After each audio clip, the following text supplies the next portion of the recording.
All right, y'all, welcome to the Scott Horton Show.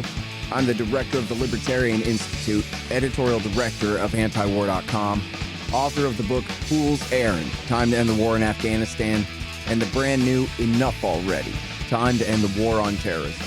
And I've recorded more than 5,500 interviews since 2003, almost all on foreign policy, and all available for you at scotthorton.org. You can sign up for the podcast feed there, and the full interview archive is also available at youtube.com/Scott Horton Show. Okay, guys, on the line, I've got Ray McGovern. Now, for 27 years, he was an analyst at the CIA, and he was, in fact, for a time, the head of the Soviet division there, and he was the morning briefer for H.W. Bush when he was vice president under Ronald Reagan, and from time to time, I gather, briefed the president as well. And then he retired after 27 years, and he spent the entire 21st century so far, at least, being an anti-war activist. He's the co-founder of Veteran Intelligence Professionals for Sanity, which has, since the Bush years, put out intelligence memos signed by numerous former intelligence officers warning why the presidents should know better than the terrible thing that they're about to do, with, I'm pretty sure, 1,000 batting average for anybody who wants to go back and look at it. And he's written a ton, mostly, I would guess, for consortiumnews.com, and now for us. And we reprint everything he writes for whoever he writes it for over all these years, too, in his massive archive at antiwar.com, where he is now a regular contributor, I'm so proud to say. Welcome back to the show, Ray. How are you doing? Thanks, Scott. Doing well. Very happy to have you here. So people can already tell if they downloaded this, that this interview is going to be about 2 hours long. I mean, if we do it right. And so I let you know that in advance. I want to do a real deep dive here where essentially time is not of the essence, and we can really go through and talk about the history of American and Russian relations in the post-Cold War era, which I guess means we have to start with the Cold War and your time as an intelligence officer or intelligence analyst there for the CIA. Can you tell us, I think your career started with Camelot and all of that stuff, right? It did, yeah. I was one of the people who was attracted to come down to Washington after we heard Obama's inaugural saying, John Kennedy's inaugural saying, don't ask what the country can do for you, ask what you can do for your country. I was in my senior year majoring in Russian, of all things. And long story short, I recruited myself to be slated to become a CIA analyst. And they put off my call to that kind of duty until I were able to get my master's degree and then served my 2 years as an Army infantry intelligence officer. So I began my actual analytic career with the agency in January of 1964, but I entered in April of 63, so I had overlap with President Kennedy and was there, of course, when he was killed. Mm-hmm. And then, so was everybody high-fiving around the office that day, or how'd that go?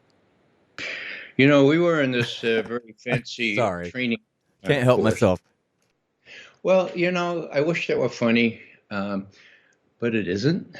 Let me tell you a little vignette. We were in this training course for future leadership roles in the agency, and we were broken down into two groups. One for the analysts. This was just a 3-monther, and for the operations officer, about 6 months. Okay. Now, we analysts were treated to very senior people who gave speeches and told us what was up with intelligence.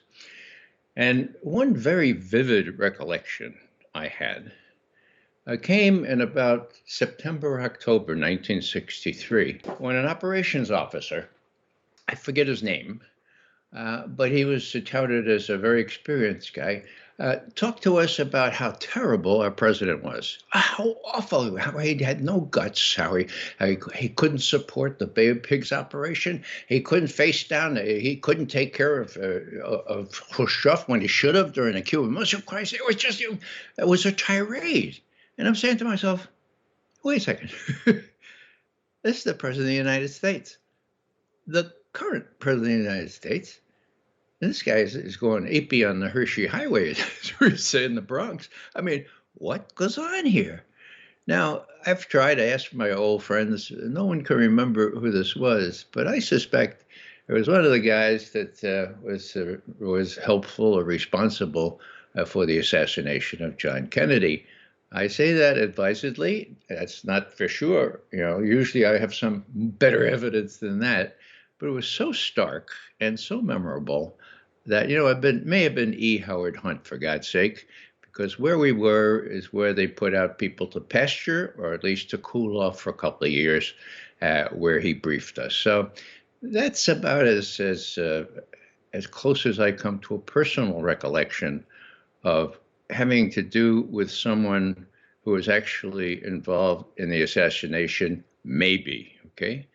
There's one other thing that I know quite well, and that is I worked for a fellow named Janney, Janney. We knew him as Fred. His real name was Woodstar. Now, his son, to his great credit, has written a book. It's called Mary's Mosaic. And he devoted his life's blood to this book. And it's a detective kind of thing, and it reads like a novel, but it happens to be real, because his father was involved in the cover-up of the murder of one of John Kennedy's lovers. Her name was Mary Meyer. She was killed on the Chesapeake and Ohio towpath just a couple of months after Kennedy himself was killed. And what do you know? But that high agency officials broke into her house immediately after she was killed in search for a diary, which might have been very explosive, which might have revealed who, in fact, was in charge of this. Now, Janney was my boss. My God, he was head of the Sino-Soviet area in the analytic division. And when I came in January of 64, he was a guy who never had a smile. And, I'm reimagining why. But this is his father. And he is testifying, writing in his book, how he saw his father participate in the cover-up of whoever did Mary Meyer in. And it's an incredible book. It's based on fact. You ought to read it. It's called Mary's Mosaic. All right. So then the idea would be, and I'm not sure if I buy this, Ray, but I'll hear you out on this part. The idea is that after the Cuban Missile Crisis, that Kennedy said, all right, these Air Force lunatics are going to get us all killed if I don't make a major diplomatic breakthrough with the Reds here, and wanted to really end the Cold War, and gave a great speech at American University and all this Oliver Stone hypothesis kind of a thing.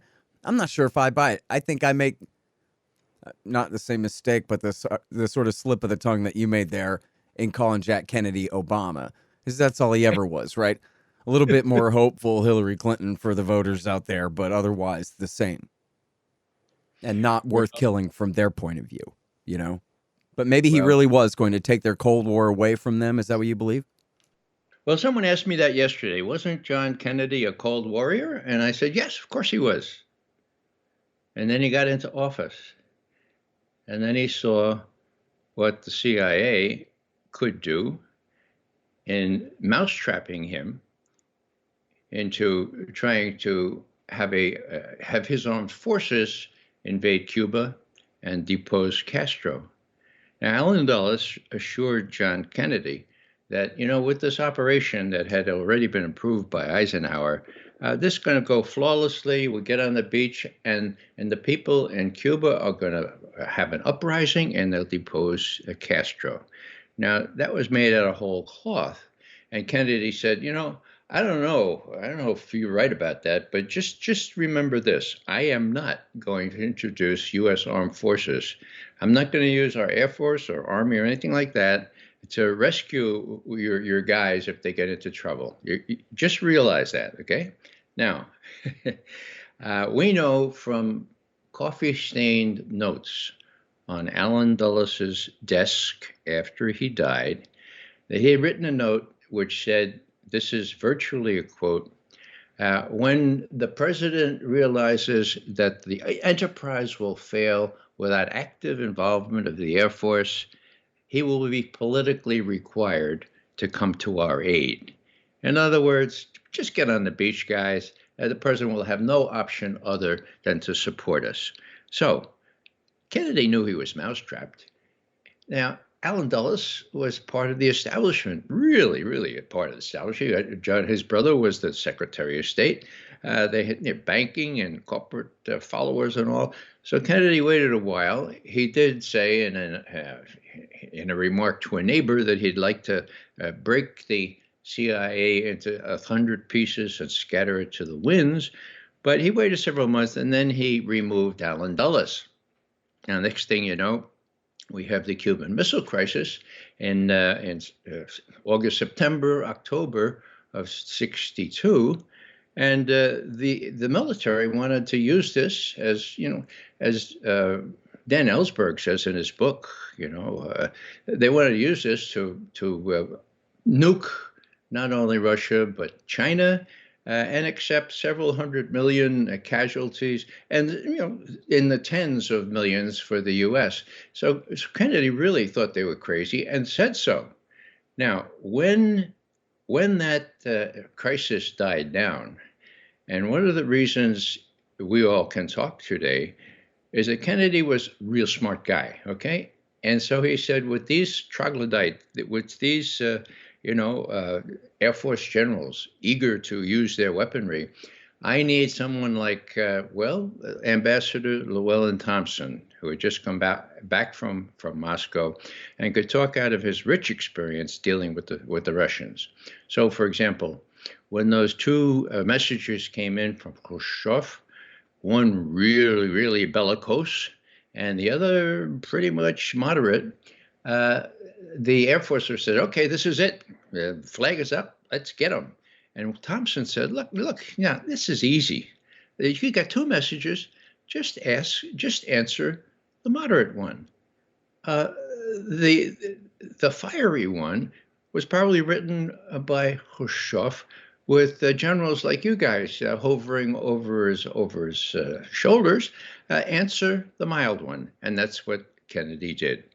And we still escaped that imbroglio with a miracle, because there was one Soviet naval captain on a torpedo that prohibited the two other captains on that submarine from firing their nuclear torpedoes at the U.S. fleet. They were out of contact with Moscow. The other two said, let's do it anyway. The ranking one said, no, we're not going to do it. That could have led to a real conflagration. So you got Kennedy going through all this, and then he and Khrushchev have developed this relationship, and they both feel that, wow, it's on us to prevent what almost happened just now. So he speaks at American University, and then he says, let's do a limited test ban treaty. And, Congress said, no, with those Soviets, no. Well, politically, he arranges it. So the limited test ban treaty goes into effect a couple of months later. And then what does he do? He says, well, let's look at Vietnam. Let's see if we really need to persist there. Now, one thing I hope you know, Scott, is that he issued two directives, that is, Kennedy did. One that said we're going to withdraw 1,000 troops from Vietnam by the end of the year, that's 1963, and half of the rest of them by the end of 1965. Those were directives. Now, how did he get that done? He sent out his top general advisor and sent him instructions as to what to write when he's on his way back in Honolulu, and what he wrote facilitated the decision that Kennedy would do. Now, that's fact. We know it. It's in a couple of books, but not many. And what was the reaction among the Joint Chiefs? They have been called appropriately a sewer of deceit, those Joint Chiefs under Kennedy. And that's George Ball, the Deputy Secretary of State, by the way, calling him that. So what does he do? He maneuvers around them, and gets this campaign going. And he's talking to Castro through an intermediary, and he's talking to Khrushchev, but he's not letting the CIA monitor what he's talking with Khrushchev, and neither is the military. So they got this little cabal together. The best account of all this comes in James Douglas's book, JFK and the Unspeakable. If you haven't read it, I strongly suggest it. It's most persuasive. It puts the thing all together to the degree it can be put together. And bottom line, of course, is there was a conspiracy. There was a conspiracy led by Allen Dulles and the military that thought that Kennedy was soft on communism. He was dealing with Khrushchev and with Fidel Castro, mind you, behind everybody's back. And he was doing all terrible things. He was going to leave Vietnam to the communists. Okay, but so, all right, clearly he's established motive in your mind there, but does he make the connection to Oswald and the kill shots and all these things? Well, and put it all together? Yeah, Oswald plays a role here, of course, but he's a creature of the CIA. His visits to Mexico City and all are reconstructed. It's really quite an amazing feat. Oliver Stone, of course, was very high on it, and others. So the fact that it didn't get reviewed in this country, well, that speaks volumes too. It didn't get reviewed for the same reason that Donald Trump was not able to follow the congressional legislation that required him to release the remainder of the CIA and FBI documents having to do with the assassination of John Kennedy. You may recall 3 years ago, Trump got up very proudly and he says, okay, this is the day Congress requires me to release the rest of those FBI and CIA documents, and I'm going to do it. Then he gets up in the afternoon about 3:30 and he says, the CIA and the FBI tells me that I can't release the rest of those documents. They're too sensitive. So what I said this morning is not operative. We're gonna revisit it in 6 months. So McGovern makes a little note in his diary, 6 months, 6 months comes, nobody asks diddly. Does McGovern ask? Well, he would have asked if he had access to any of these people. So that's where it stays. Those documents, despite the law that says they should be released, remain in the bowels of the CIA and the FBI. And here it is. How many years? 63. Do the math. It's 2021, right? And they still can't be released? Wow. What does that tell you? You know what? I got to bring this up, man. I'm only partially convinced, but you should watch this thing on Amazon Prime Video. I'm pretty sure it's called The Smoking Gun, something like that. And it's essentially it doesn't address any of what you're talking about, by the way. It's just completely separate from that. But briefly, it makes the case that the kill shot that blew the front part of his head off was not from Oswald's rifle, but That's true. I'm spoiling this for everyone if you haven't seen it. Spoiler alert. It was a Secret Service agent accidentally shot him when he lost his balance. And he had pulled out an AR-15 or an M16 from the floorboard of the follow car behind the president to return fire against whoever was shooting at him. And then lost his balance and accidentally pulled the trigger. And that's why the entry wound fits, I guess a .223, but wouldn't fit. I forgot the size of Oswald's rifle was a bigger diameter than the entry wound, but also it would explain why it was a fragmentation round that blew his head off out that way rather than just passing straight through as the original shot that went through the president's throat and hit Connolly did. And so he says first shot hit the street, second shot went through the president's throat and hit the governor. The so-called magic bullet, which he says was not magic. It was just that Connolly had turned in his seat, and that was why the bullet lines up. And then the third shot was dumbass, the hungover Secret Service agent who accidentally fired and shot the president in the head. And that's not in the Zapruder film, but there is a still picture of him with a rifle, like in the air from right near that moment.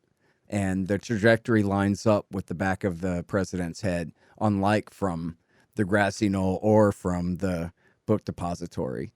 And there's witnesses who say they saw the first bullet hit the street and smelled gunpowder at street level as well. Anyway, it's definitely worth looking at.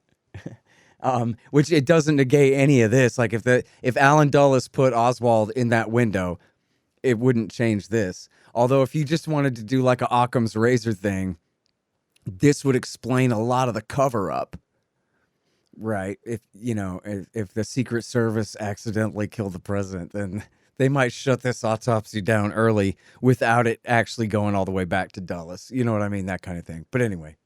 I think if you read Douglas's book, you'll see the painstaking detail that he goes into to indicate how it was shot from the grassy knoll, so to speak. And, I asked Jim, he's a friend of mine, actually. He's a really good researcher. I said, Jim, do you think LBJ was involved in this? And he said, I can't establish that he was involved in it, but I believe that he knew about it. Yeah. Well, anyway, we should move on from this. I mean, I got to say, I always thought Alan Dulles did it ever since I was a kid and the movie came out. Seems like he's the most likely suspect for being the ringleader behind it or whatever. But I've never had that proven to my satisfaction. But I also haven't cared to research it that much because there's so much contrary information.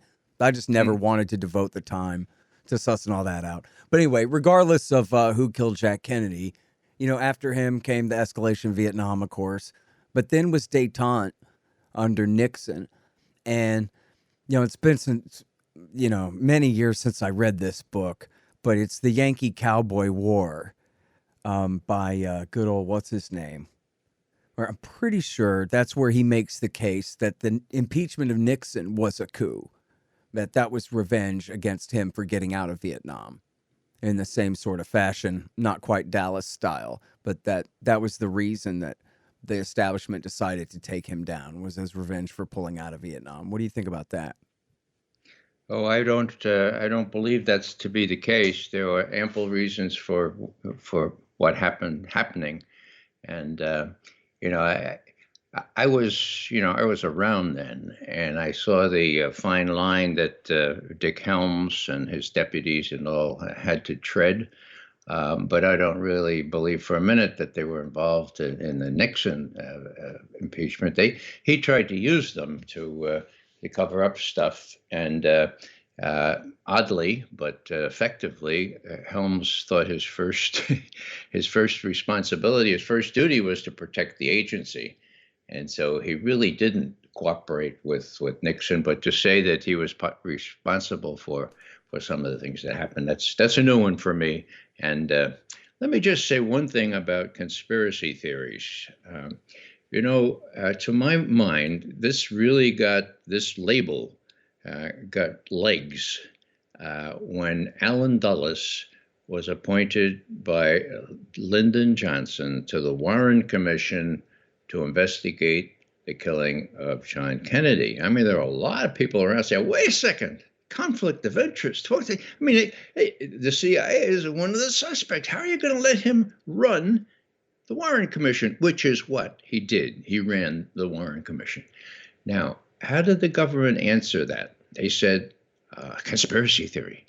Oh, it's a conspiracy theory that was very, very well used in those circumstances.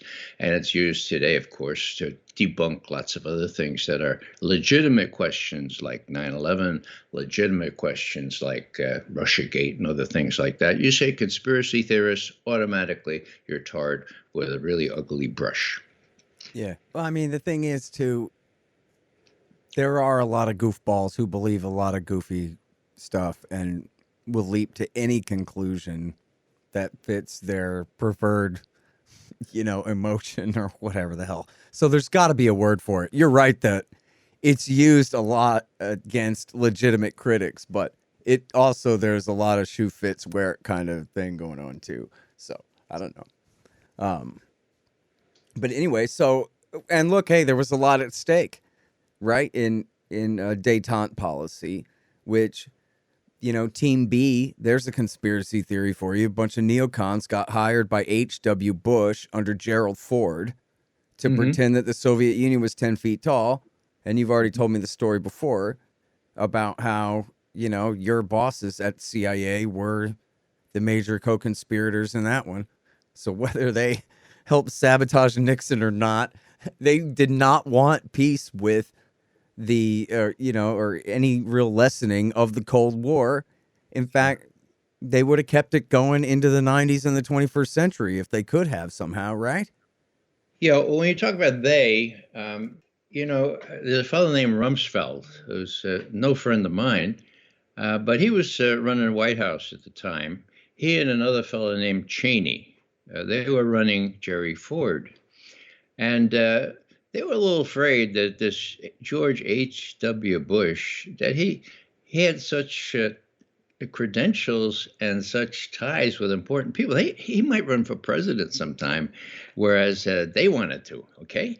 So how do you marginalize somebody like that? You make them head of the CIA. Once you're head of the CIA, you can never become president, of course. That's what Rumsfeld and Cheney thought. They were heading up the White House staff. So here he is. Here's George Bush comes out to Langley, and for less than a year, runs the CIA.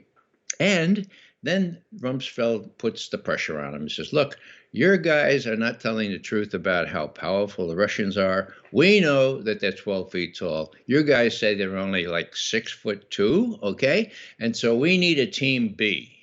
And now here's George H.W. Bush put in a really political straitjacket. Is he going to reject Team B? Is he going to make himself liable for accusations from Rumsfeld and Cheney? They're saying, well, look, this guy has fallen in with these pinko analysts there at the CIA. They don't think the Russians are 12 feet tall. Look what happened. No. He's going to, against all our advice, he's going to acquiesce and hope that he can control Team B. And he did sort of control Team B to an extent, but that was a political thing. The head of the CIA should never have agreed to it, and had he not had presidential aspirations, George H.W. Bush would not have agreed to it either.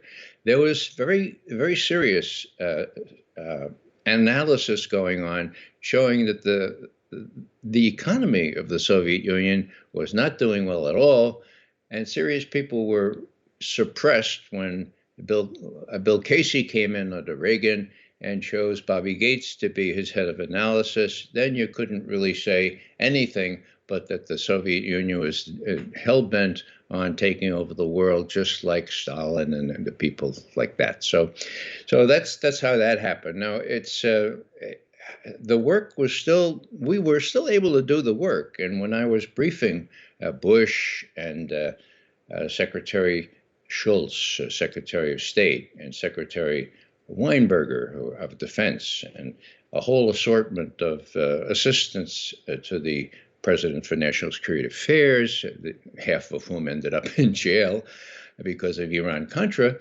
And later, I also briefed the Chairman of the Joint Chiefs of Staff, as well as the Vice President. Now, I had a really good window into that, and I could see, for instance, you might be interested in this, Scott, Gorbachev came on the scene, and he was different. All you had to do was talk to people who had dealt with him before, like the Canadians. They had dealt with him before.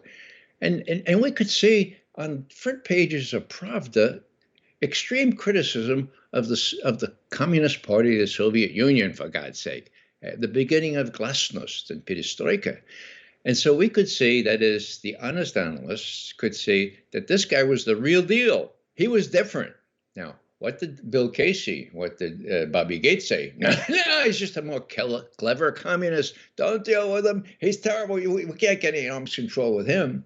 Well, George Shultz, with a little help from George Bush, had to fight Weinberger and others off for about 2 years before Reagan would listen to George Shultz and say, okay, you go to Moscow, you talk to these guys, see if Gorbachev is different. And he was. Schultz proved that. And the next thing you know, we have very, very interesting and very, very unusual, unique arms control agreements. And when I say unique, I mean a whole class of intermediate and low-range nuclear missiles, the so-called intermediate treaty there on nuclear missiles in 1986. This destroyed our Pershing missiles already in place in Western Europe, and it destroyed a whole class, the SS-20s, intermediate range ballistic missiles in the Soviet Union. They're all destroyed, and they're all verified as being destroyed. Scott Ritter and others went to the scene and watched them be blown up. Okay, this was dovere approvere, trust but verify to the nth degree. So this was possible to do, but only because these troglodytes like Casey and Gates were proven wrong, and Schultz very patiently and very professionally, as he was a professional, persuaded Reagan that you could deal with these people. And then, of course, when later on, when Clinton came in, he reneged on the deal to prevent NATO from going eastward toward the Soviet Union, double the size of NATO, all of the new countries to the east of East Germany, despite the promises that George H.W. Bush had made. And then, of course, George Bush, the lesser, the junior, George W. Bush, got out of the cornerstone of strategic stability, the ABM Treaty, which I had the privilege of being in Moscow for the signing, because Jack Matlock and I had worked real hard on making it possible for Reagan, for Nixon in this case, when he asked, hey, how about this deal? Can we trust these people? Can you verify this? Suppose they cheat. And we said, well, how soon would you have to know? He said, well, 2 weeks. So we went back to our experts and people running the satellites and all that stuff. Okay, we can do that. You can trust, we can verify. Now, that was a crowning achievement of intelligence, and we needed to have the trust to make that work. And with Nixon and with Kissinger, we had developed that trust, and so we signed the ABM Treaty, which really, by preventing the deployment of anti-ballistic missiles to the extent that no side could think that they could make a preemptive strike and escape extreme retaliation, that was stability. That was 1972. And it lasted for 30 years before George W. Bush, under the influence of people like John Bolton, decided, yeah, they would get out of that treaty. Why? Well, you tell me why. All I know is that was the cornerstone, and the Russians really started to fear what may be in store once the U.S. just started violating all kinds of treaties. The other treaty that I mentioned that was unique, that destroyed a whole class of intermediate nuclear missiles, that of course was left as well. And so there's no real structure for retaining or restraining arms.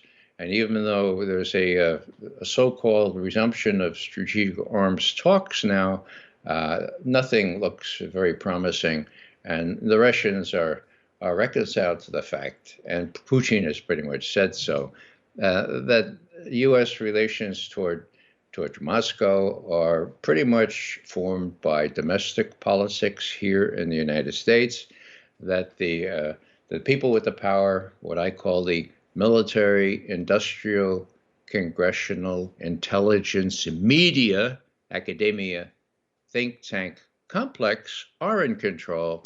And as long as they need an enemy, well, Russia is number one so far. China is up and coming. And that's a story in and of itself, how Russia and China now have a virtual military alliance, whereas the U.S. is still thinking that we are exceptional, that we are indispensable. Really strange. Yeah. Well, they are exceptional. They can do whatever they want. Hold on just 1 second. Be right back. So you're constantly buying things from Amazon.com. Well, that makes sense. They bring it right to your house. So what you do, though, is click through from the link in the right-hand margin at scotthorton.org, and I'll get a little bit of a kickback from Amazon's end of the sale. Won't cost you a thing. Nice little way to help support the show.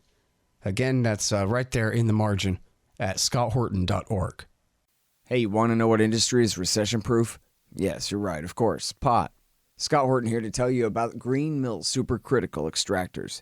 The SFE Pro and Super Producing Parallel Pro can be calibrated to produce all different types and qualities of cannabis crude oils for all different purposes. These extractors are the most important part of your cannabis oil business for precision, versatility, and efficiency.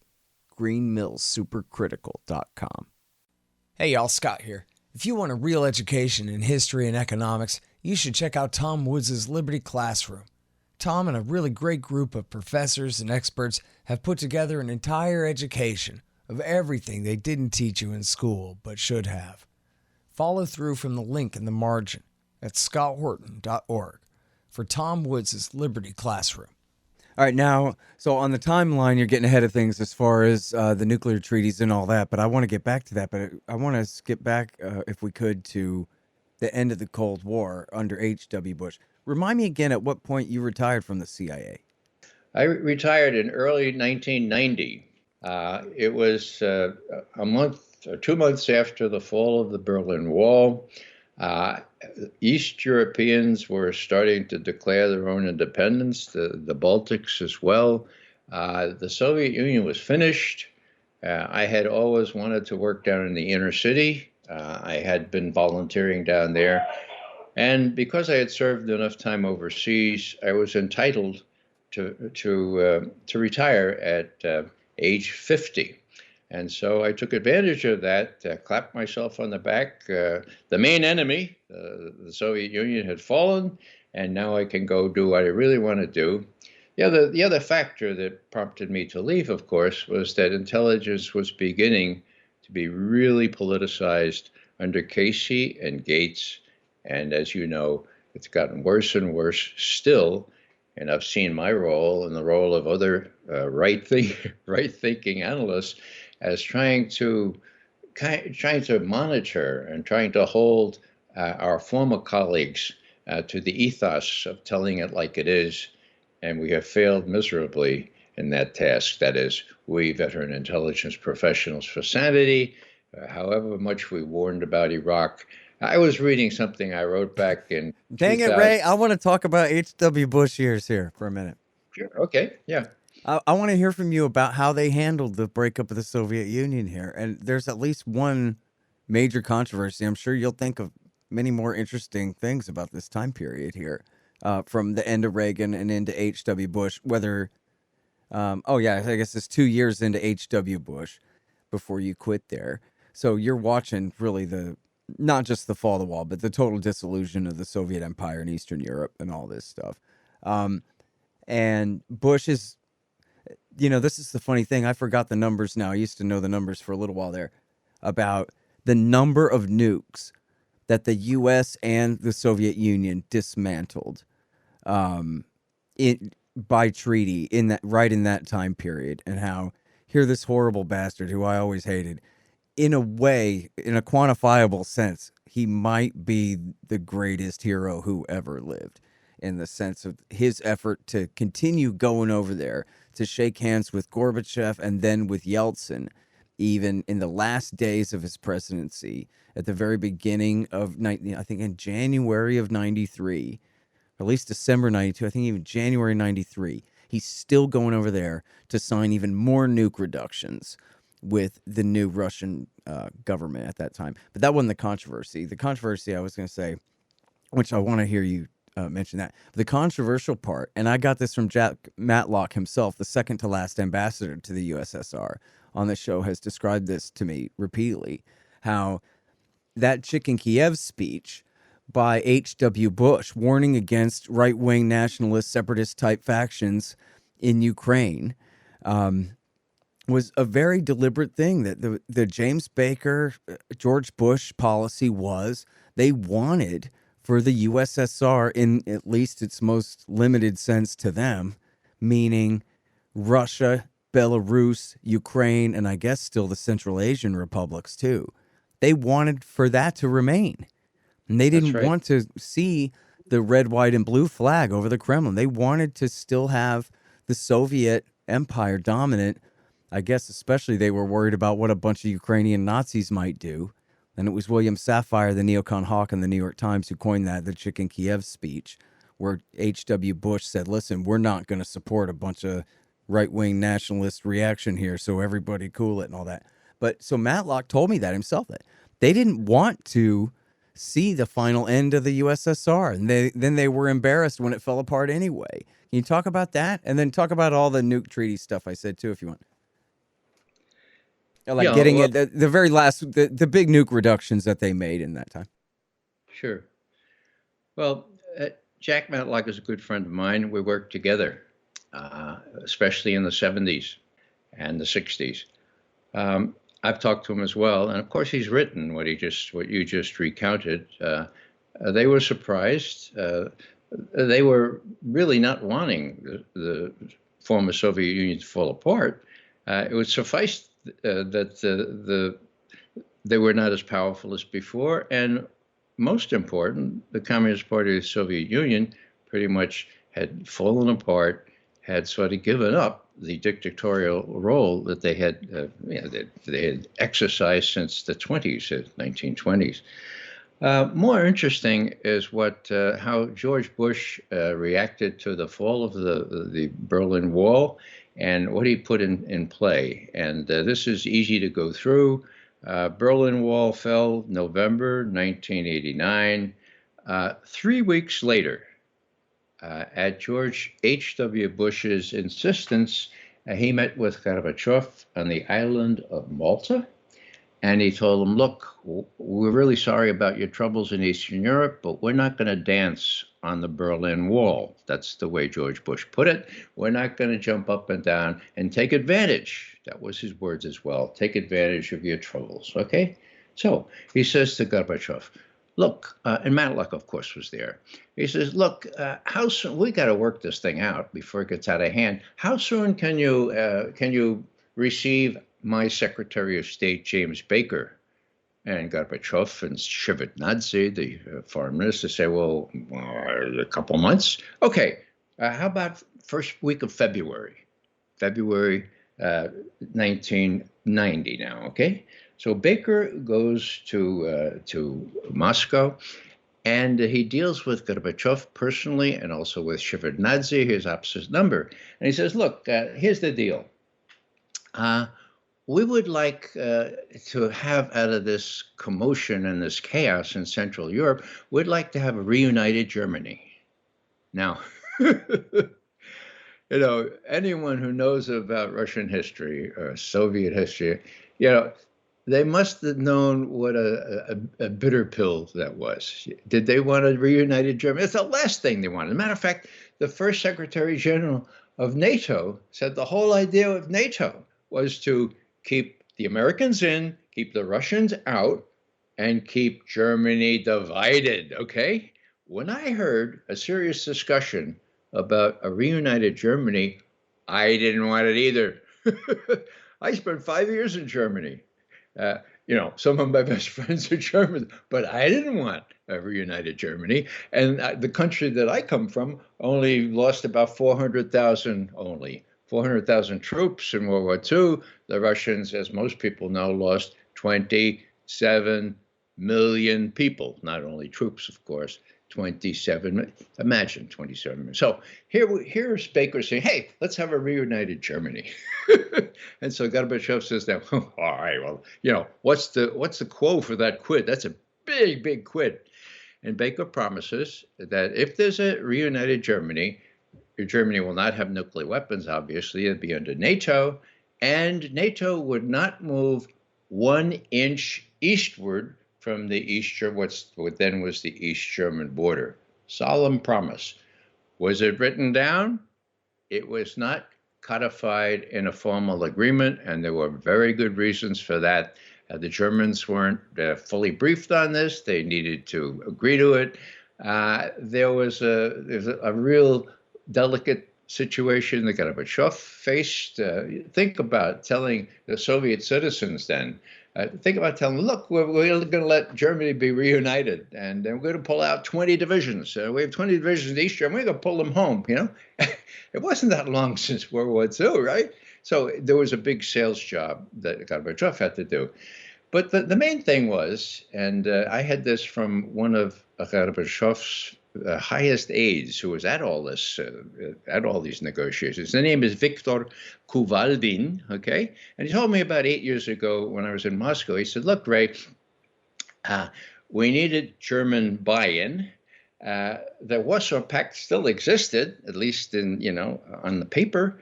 And most of all, he looked me straight in the eye and he says, most of all, Mr. McGovern, we trusted you. Now, as you know, Bill Clinton... joke's on you. Don't ever trust the Americans. By the way, on this whole question of whether it's in writing or not, and the thing is, it is in writing. It's not a formal agreement signed and all of that kind of thing. But they the way that they always talked about it was, well, you don't have it in writing as though it's only a matter of claims and memories. But the George Washington University National Security Archive published all different kinds of notes and memoranda that talked about this, even if it wasn't a formal agreement between the nations. That there's your handshake right there on paper, at least, correct? Well, of course, yeah. The notes that were taken on the U.S. side, the German side especially, they all reflect this, and some of them in translation, not 1 inch eastward. So, yeah, it was clearly a promise. Now, it was not codified, and so lawyers like James Baker or international legal people would not recognize it as any kind of agreement. It needed to be signed. Now, Gorbachev is extremely unpopular now, despite his responsibility for bringing pretty much freedom and democracy from the communist regime. They hate him in Russia because he wasn't smart enough. Well, he trusted the U.S. and they double-crossed him. Now, how did they double-cross him? When Bill Clinton was running for a second term, he was running against Bob Dole, and somebody said, hey, there's an awful lot of emigres from Poland and Czechoslovakia and Hungary and elsewhere, in the Middle West and those key states. And, why don't you, they want to get in NATO, why don't you let them in NATO? Well, long story short, NATO doubled in size from the original 12, and now I think it's 31, for God's sake. So What is it? What is it for? The Warsaw Pact is dwindled. Now NATO is seeking a role in the Far East. Give me a break. That's the North Atlantic Treaty Organization. All right, now, so we talked earlier about conspiracy theories. Now, during this time, I was in high school, which is only sort of an excuse, but I was a total New World Order kook. In other words, I was a huge fan of William Norman Grigg at the John Birch Society, and I never was a right-winger on all the cultural stuff and all of that. But the idea was that it's the evil Illuminati plot to create a one-world federal government under the UN and sell out the U.S. And there's a lot of kind of, dissonance there about who's ruling who under this new coming empire. But a major cornerstone of it was right there in the New York Times kind of constantly, the Bill Clinton Democrats saying that they want to bring Russia into NATO too.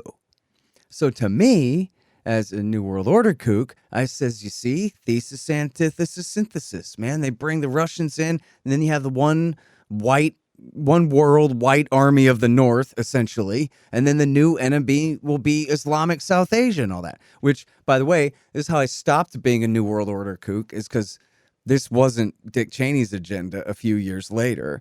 And in fact, I should have got through my thick skull by the time they bombed Kosovo over Yeltsin's dead body in 1999. But I'm a little bit slow on the uptake sometimes, Ray, you understand.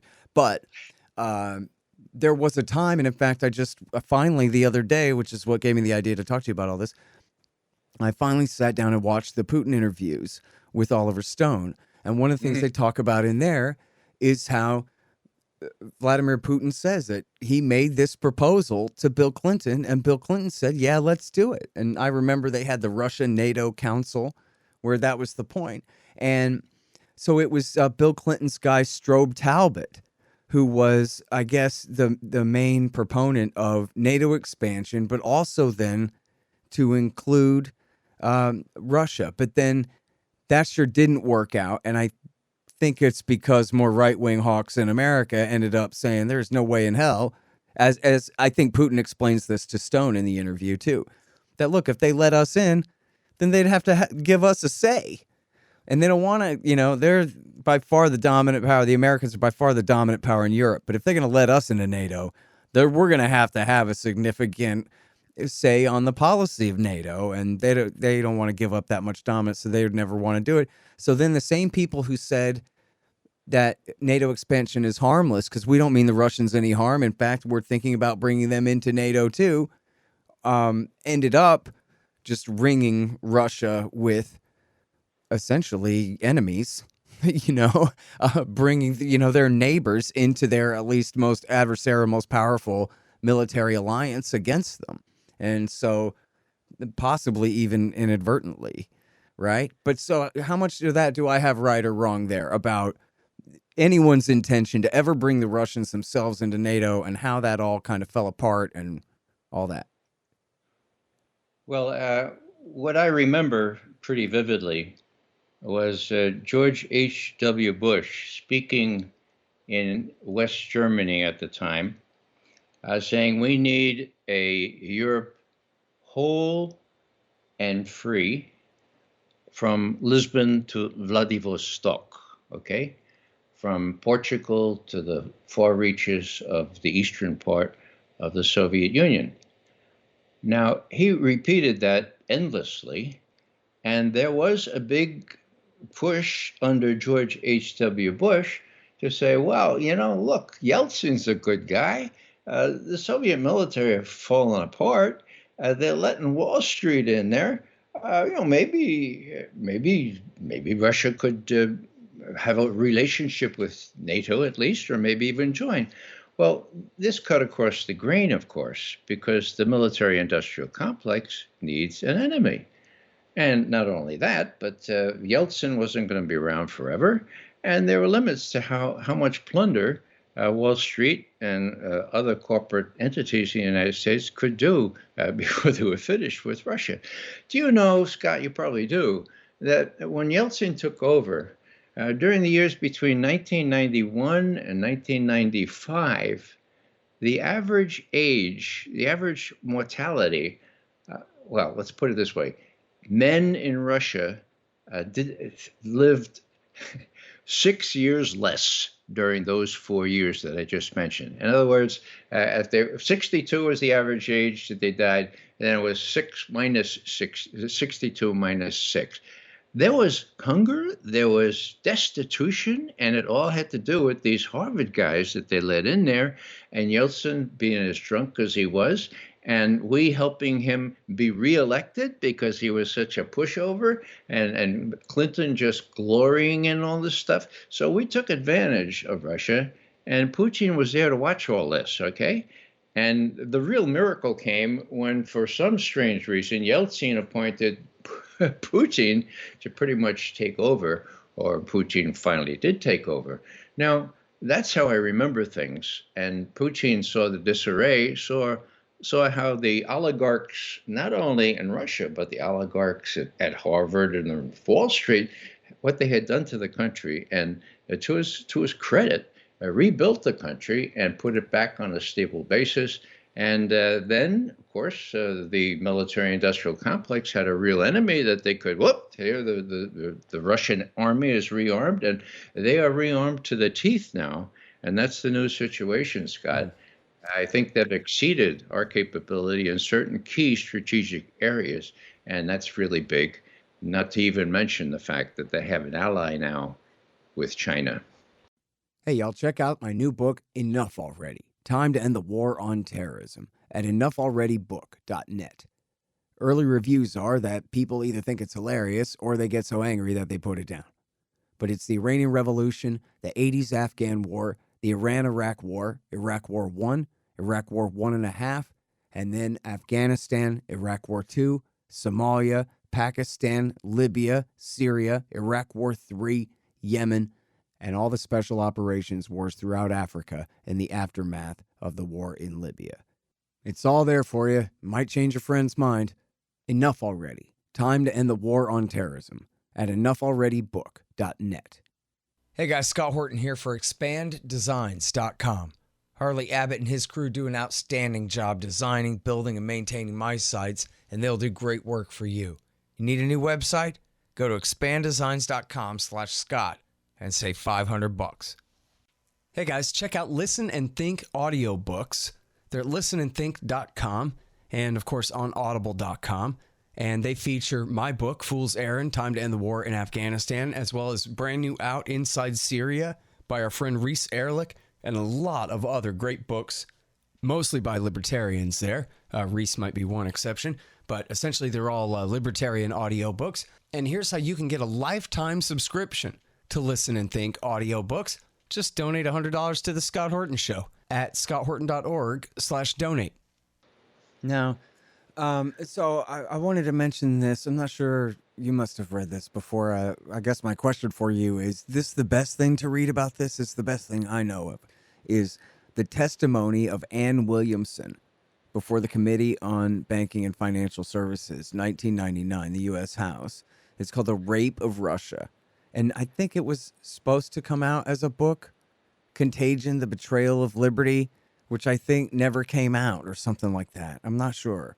That was the best I could ever find out about. Do you know what I'm talking about? Because I'm not sure if I do. I don't know what you're talking about, but sounds real. The title you would use is exactly what happened, and it's no surprise to me. Just to make that real clear, the Harvard boys and all this, we're talking about the ultimate case of kicking the Russians while they're down in the Bill Clinton years, the shock therapy and all that. And, you know, this is a hell of a thing. When life expectancy goes down and the standard of living goes down that much during the transformation from communism to capitalism, something's going seriously wrong. And it's not really capitalism at all, right? It's just gangsters liquidating entire industries and running off to Israel with all the money, right? Well, it's rampant capitalism, unrestrained capitalism, you know. Well, I mean, they just turn entire public-owned resources over to some guy to do with whatever he wants. Mostly like ex-KGB guys and stuff. That's not exactly capitalism. That's more of just grand theft, industrial economy, basically, you know. Yeah, but it was it was a far cry from what all the Russians had experienced before. As bad as the Russian system was, the communist system, the basic needs of the people were pretty much met, including old people, including people who were needing education and so forth. So for all this stuff to fall apart, whether it was capital, whatever you want to call it, it was plunder. And it was something that they all experienced. And, it's mostly still alive now, those folks, the ones that didn't perish in those first years. And the notion that that Bill Clinton sent an army of people in to rescue Yeltsin in 1996, he was going to lose that election, hands down. And they sent in an army and PR people and everything, and they turned the election in favor. And Time magazine ran a cover story with Yeltsin with a drunken nose and an American flag. There was no shame to it. That's what we did. We put our guy back in, and the Russians got 4 more years of this drunk. So we took advantage of them.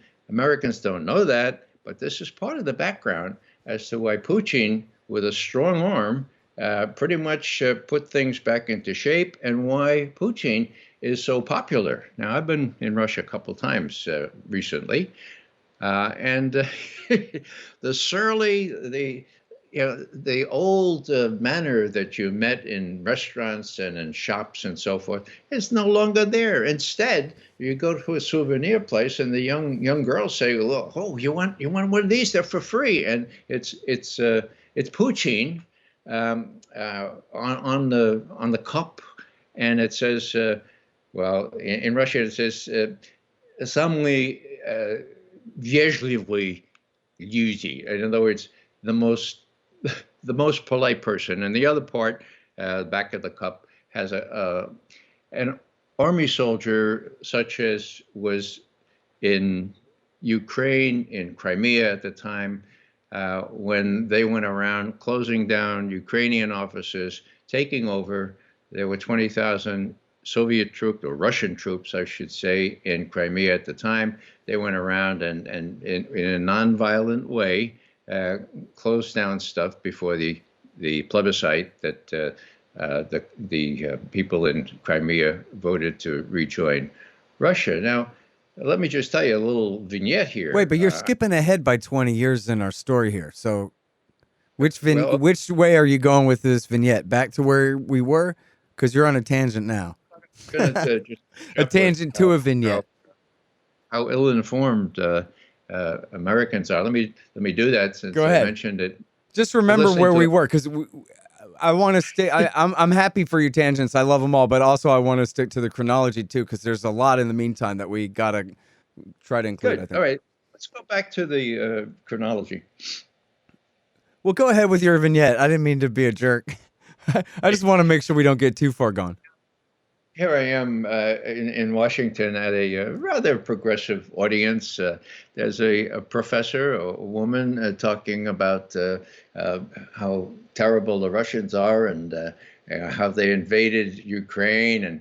And then she says, my son he's only 9 years old. He came from Sunday school and he had done this poster and it says, Putin, stop killing people. And looked around and everybody was sort of smiling and I raised my hand like I usually do. And I said, well, what was the reference there? And she said, Crimea, of course. When he invaded Crimea, I said, well, how many people did Putin kill? Oh, probably thousands, hundreds at least. And I looked around and nobody else. And I said, would you believe 0? No, I can't believe that. And everybody else stroking their head. No. I said, well, you better believe it because that's the truth. One person got wounded, but these green men in uniforms from the Sevastopol, the naval base in Crimea, went around, closed down. They went to these establishments there in Crimea and they said, now look, we know you have no orders from Kiev. We have orders from Moscow. Please, we don't want any trouble. Would you just step aside? And that's how it went. Now, that's how ill-informed. This was a progressive. Well, doesn't really matter if it's progressive or not. They just couldn't. It was beyond their ken that Putin was not a killer, and that he didn't invade Crimea. That he didn't invade the rest of Ukraine. People still say the Russians invaded Ukraine. It's deplorable, the amount of ignorance as a result of our mainstream media. Yeah. I'll tell you what, I mean, I'm sure you saw the poll the other day where more people wrongly believe that Iran has nukes than correctly understand that Israel does have them. Just as another example of, the other world that people live in here. Now, so, and the rise of Putin here is very important. Now, I got a couple sources, but I'd like to have some more. I mean, when I hear Putin explain it to Oliver Stone, sounds right to me. But also there's a pretty extensive report in the Washington Post about the Saudi role, which just has the CIA in invisible brackets all over it anyway, it sure seems like. And there's some documents from the Stratford leak where they talk about CIA working with the Saudis about this. And then Colleen Rowley, the former FBI lawyer who could have stopped September 11th if they let her do her job there from Minneapolis, the lady who busted Zacharias Moussaoui, she wrote a piece for Consortium News years back where she talked a lot about this too. And I think, and that horrible jerk, John Schindler, actually wrote a book about, I guess it's more about Bosnia, but I think I was told it has some of this in it too, but I guess I don't know that for sure. Anyway, what I'm talking about is U.S. support for the Chechen insurgency against Russia in the late 1990s, and how, for all the complaints about Vladimir Putin, isn't he blowback from American support for that war? And he was brought in to, if I remember it right, I'm going from memory here. I think I haven't read about this part of this aspect of it recently or anytime maybe. But if I remember it right from back then, Ray, he was brought in to lead or, to be in charge of the both Chechen wars in 97, then again in 99. And that was really what solidified his place at the top of Russian politics, to then get picked by Yeltsin to replace him on the way out at the end of 99. Do I remember both of those aspects correctly by your reckoning, do you think? Yes, I think you do. And I think that the Chechnya, the revolt there, was almost certainly supported by people who wanted to support separatism and give Moscow a bloody nose. So, that goes without saying. That's what we do. That's what the National Endowment for Democracy, and also the recruitment we do among among favorable Muslims, what we do. So, yeah, it's no surprise that, and of course you're right in saying that Putin really took hold then, and it was pretty horrible, but he put down the insurrection. Mm. And then, boy, was this something else. I still remember New Year's 99. Yeltsin resigns. Putin named to replace him. Election in 3 months. Okay, well, that's pretty much a fait accompli. This is the same guy that's been essentially in power ever since then. And, Yeah. It's interesting in those Oliver Stone interviews, you can see a little bit of dissonance for poor Oliver Stone, because he's pretty far to the left here, which means, and he's from the 60s, so he doesn't believe in all this CIA propaganda stuff in the Washington Post. He's been very good on Ukraine, for example. Sees right through all this, agrees with you on all these takes, essentially. But he's saying to Putin, then you came in and you ended all this privatization, right? But Putin is a right-winger, right? I mean, not far, I don't know, too far right. He's essentially a conservative Republican, capitalist Christian type. Not like too born again, I don't think, but essentially that would be his analog in America. Maybe more of a Buchananite than a W. Bushite. And he's saying, well, no. I mean, no, of course we privatized everything. But what we stopped was all this gangsterism where these few people are, running off with all the money. And I'm sure, he has his own allied gangsters in power as well. But he was saying, essentially all they did was guarantee their independence, to stop what you were referring to as essentially this plunder under Yeltsin, where they just had this guy. It's so funny, Ray, honestly, and you're a former CIA analyst. I mean, they know they're still messing with Russia, right? And here Yeltsin is such a drunken bum that he's so easy to push around, but that also means that he's easy to push around from the inside, too. He could be replaced at any time. It seems like they were acting with such hubris instead of saying, hey, we got to treat these guys, like good sports and give them a reason to be grateful in the future. As you say, H.W. Bush, we're not going to tap dance on the wall while it falls down and laugh in y'all's face and all of this stuff. Why would we carry on that kind of policy under Bill Clinton? I guess, again, they're kind of rationalizing that someday they're going to make Russia partners and all this, but it seems like they were taking an awful risk in giving a guy like Putin reason to really solidify his power in the name of preserving Russian independence from America, Well, which came true almost immediately, right? Well, I don't think they were that farsighted. There was no shame attached to this. This was an opportunity for people to get really rich really quickly.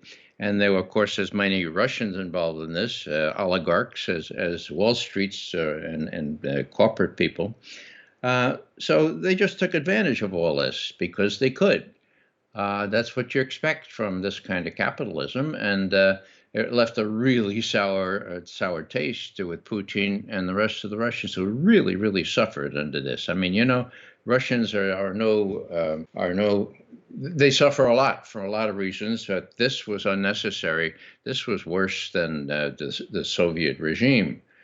So Putin, in my view, he's sui generis. I don't think there's any analog. I think he reminds me of some of the stronger leaders of Russia, Peter the Great and Ivan the Terrible and so forth, who had to exert a lot of power to reunite Russia and protect it from invasions from, example, not only the Mongolians, but the Swedes and the Lithuanians and the Poles, and of course the French, and of course the Germans.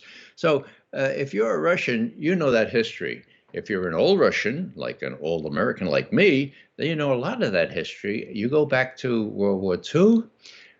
Just another little story, very, very brief. When I was celebrating the anniversary of the meeting on the Elbe, this would have been the 70th anniversary of the meeting on the Elbe, where U.S. forces joined Russian forces in April of 1945, just before the end of the war. They finally got together on the Elbe River, okay? Now, there was a celebration. I gave a little speech. Actually, I recited a little poem. And this general comes up to me. He's about 6'5". He looks like he's about 90. He was 91. And he looks at me and he says, Studebaker, Studebaker, Studebaker, Studebaker. And he raises his hands and claps. And I think, wow, this was a frontline infantry general who had Studebakers to carry his troops, who had Studebakers to carry his artillery, who had Studebakers from Lend-Lease to beat the Germans, okay? And when he was looking at me, didn't have any English, of course. We were saying Studebaker, and the look on his face was, wow, you guys helped us then.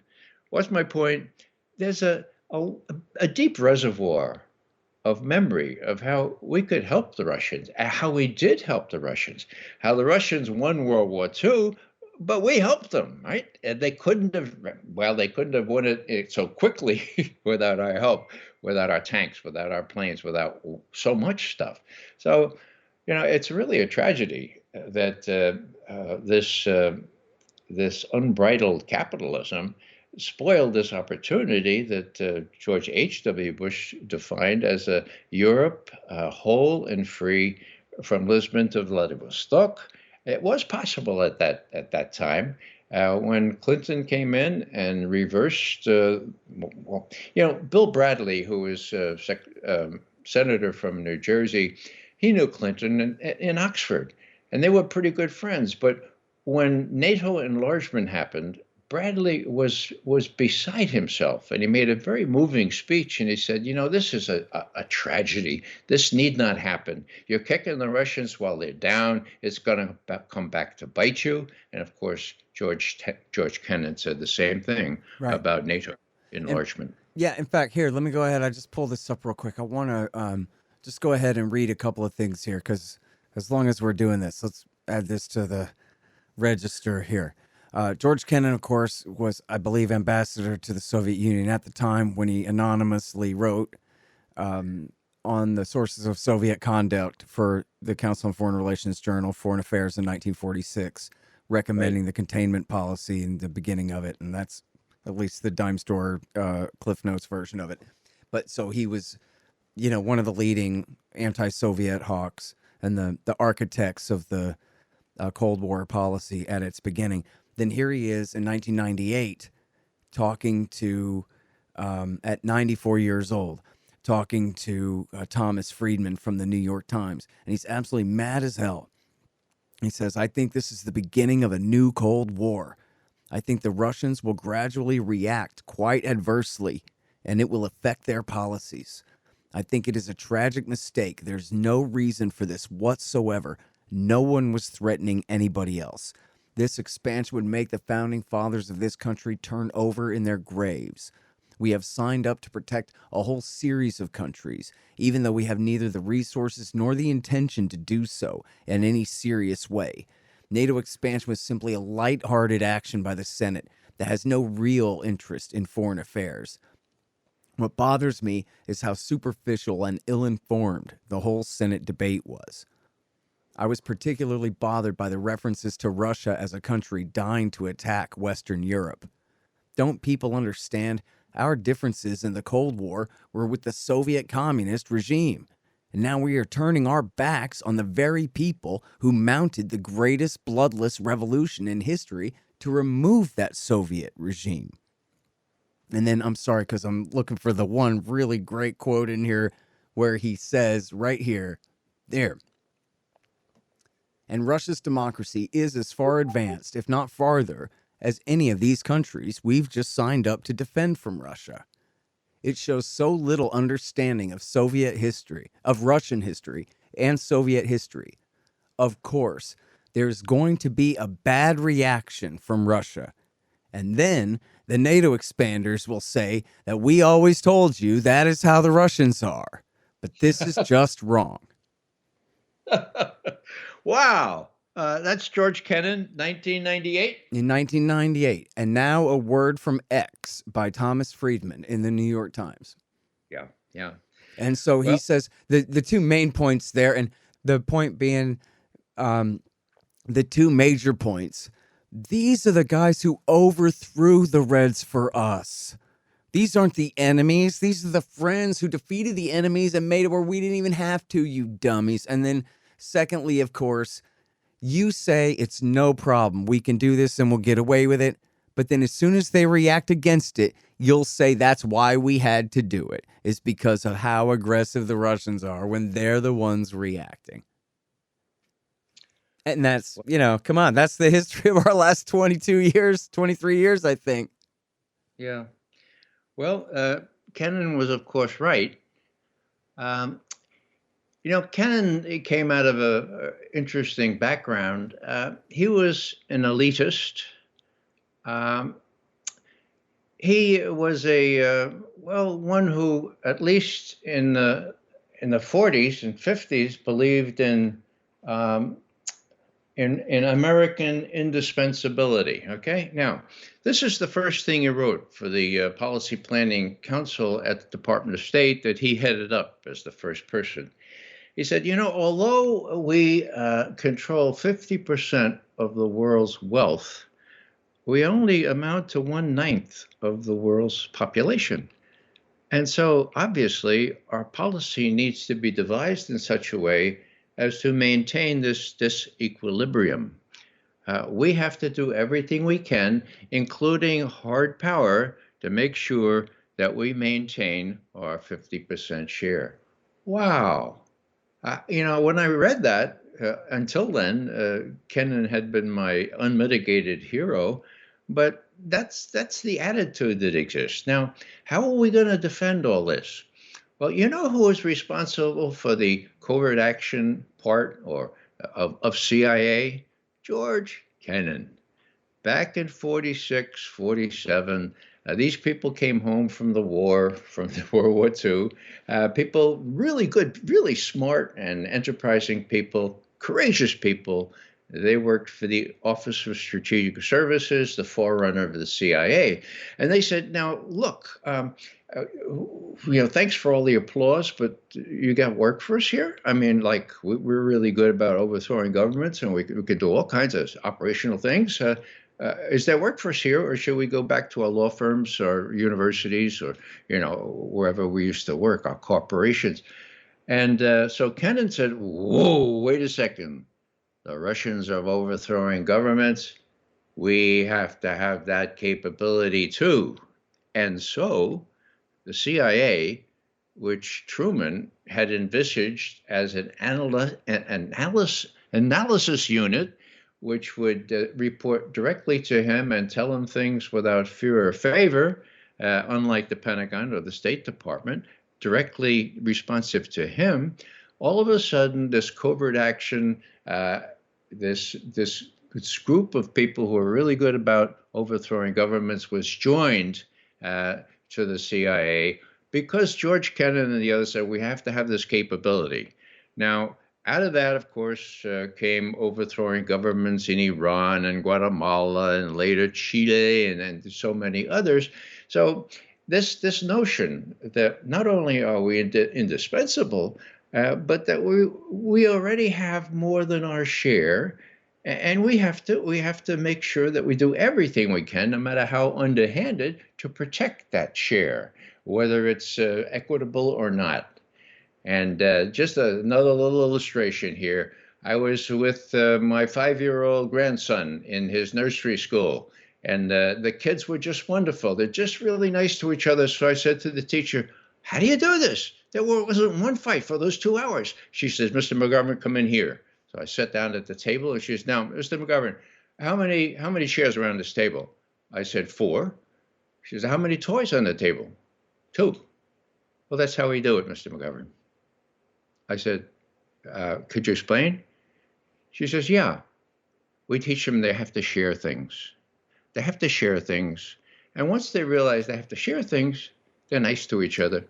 And guess I what? object. This world is not big enough for us in Russia. Somebody's got to go. Oh, wait, they're like the majority of the earth or something. All right, sorry. The landmass, I mean. No, I don't mean that. That's a joke. Don't anyone fact check me. They're just a very, very large country, even on the accurate map, not the Mercator one. All right, so 9/11 happens, and you might think that Putin thought that, oh, good, now America's going to change sides in the war and finally start dealing with these Al-Qaeda guys that Bill Clinton's been supporting the whole time, even while they were attacking us throughout the 1990s. And so he calls Bush and says, hey, your wish is my command. You want to borrow some bases in Uzbekistan and Tajikistan, I believe it was.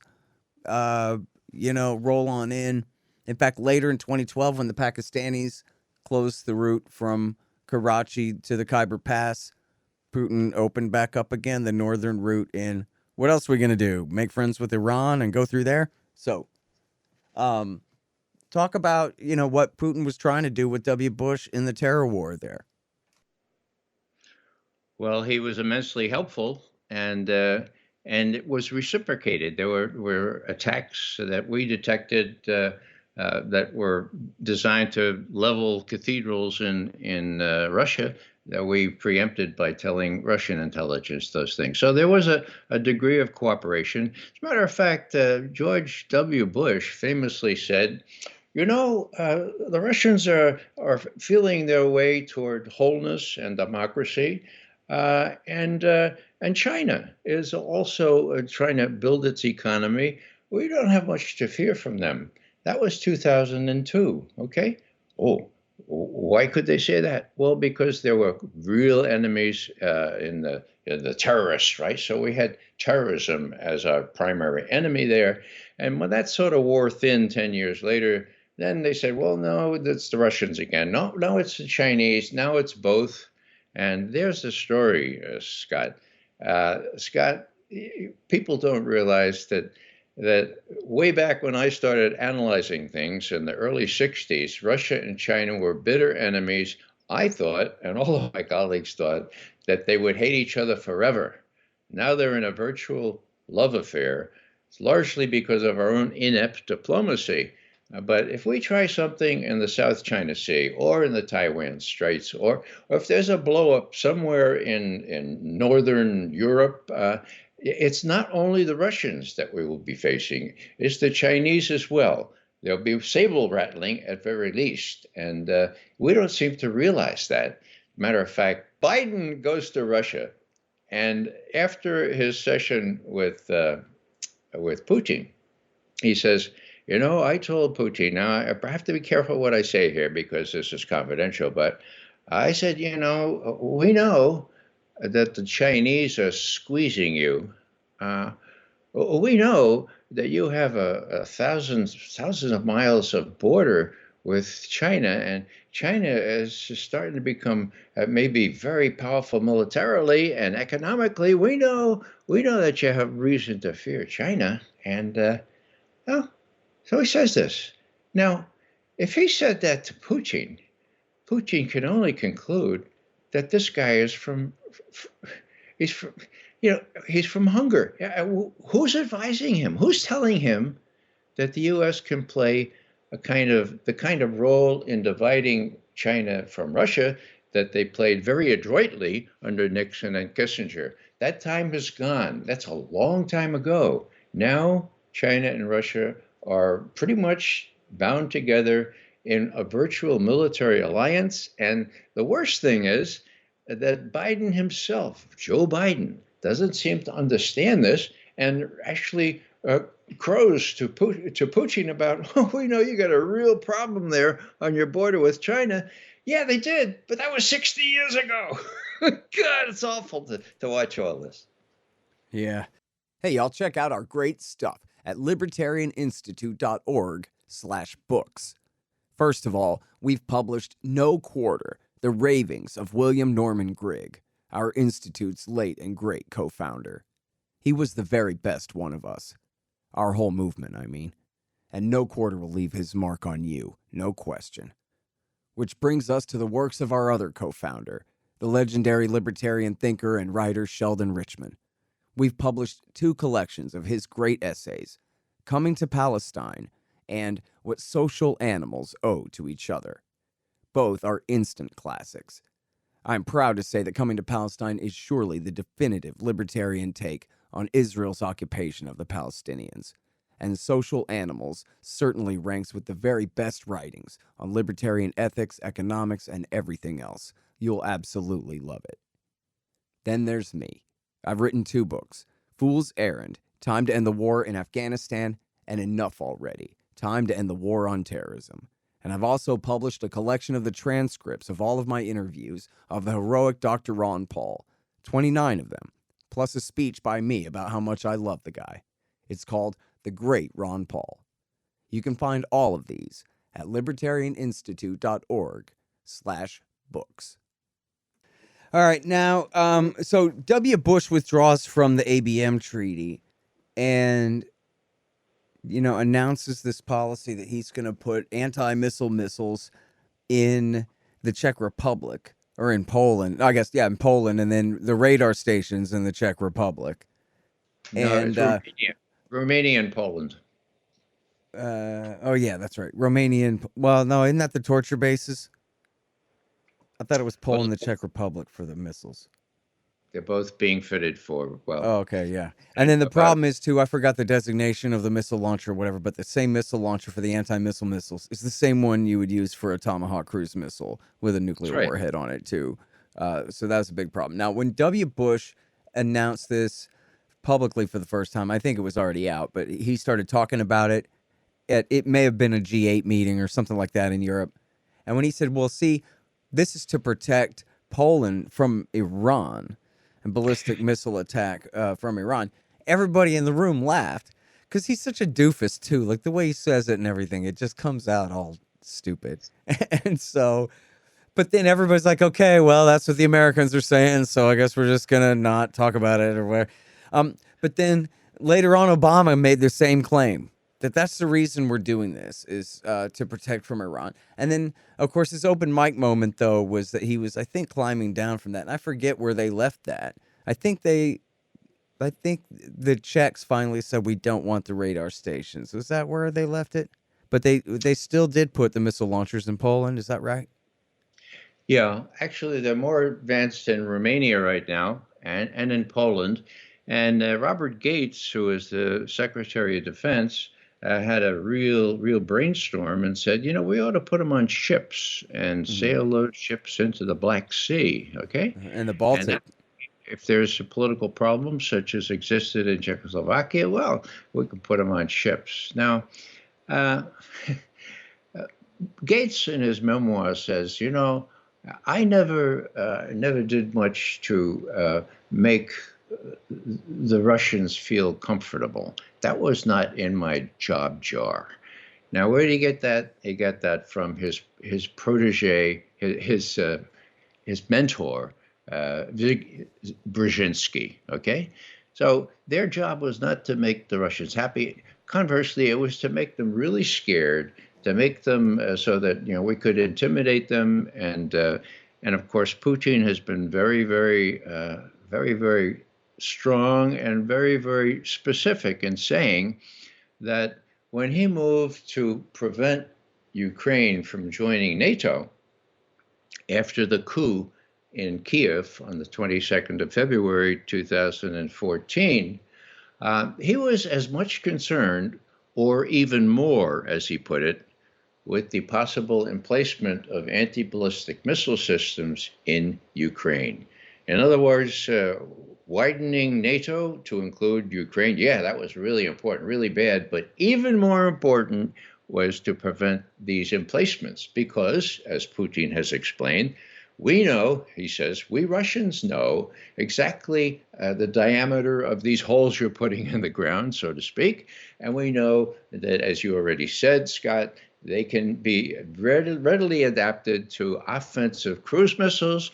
And those cruise missiles have the capability of knocking out the majority of our ICBM sites in Russia. That is a first strike capability. We will not tolerate that. So there you have it. Are we still doing it? Yeah, they're in Romania now, and they're going to Poland. What the rationale was Iran? Well, Iran, we had an agreement that they would stop from making nuclear, would not make nuclear weapons. How about North Korea? Oh, North Korea was cited at one point. We're protecting Europe from North Korea. And, you know, the Europeans had to suppress their laughs. Now, is there a change in Europe? Yes, there is, and this is really significant. I've been saying for 75 years now, you West Europeans ought to grow up. We can understand how you were children right after the war, how you were adolescents, how you had to do what your parent, the United States, said. You don't have to do that anymore. Now, it never happened until this year, when Angela Merkel stood up to Biden and earlier to Trump and said, no, we're going to go ahead with this Nord Stream 2 deal.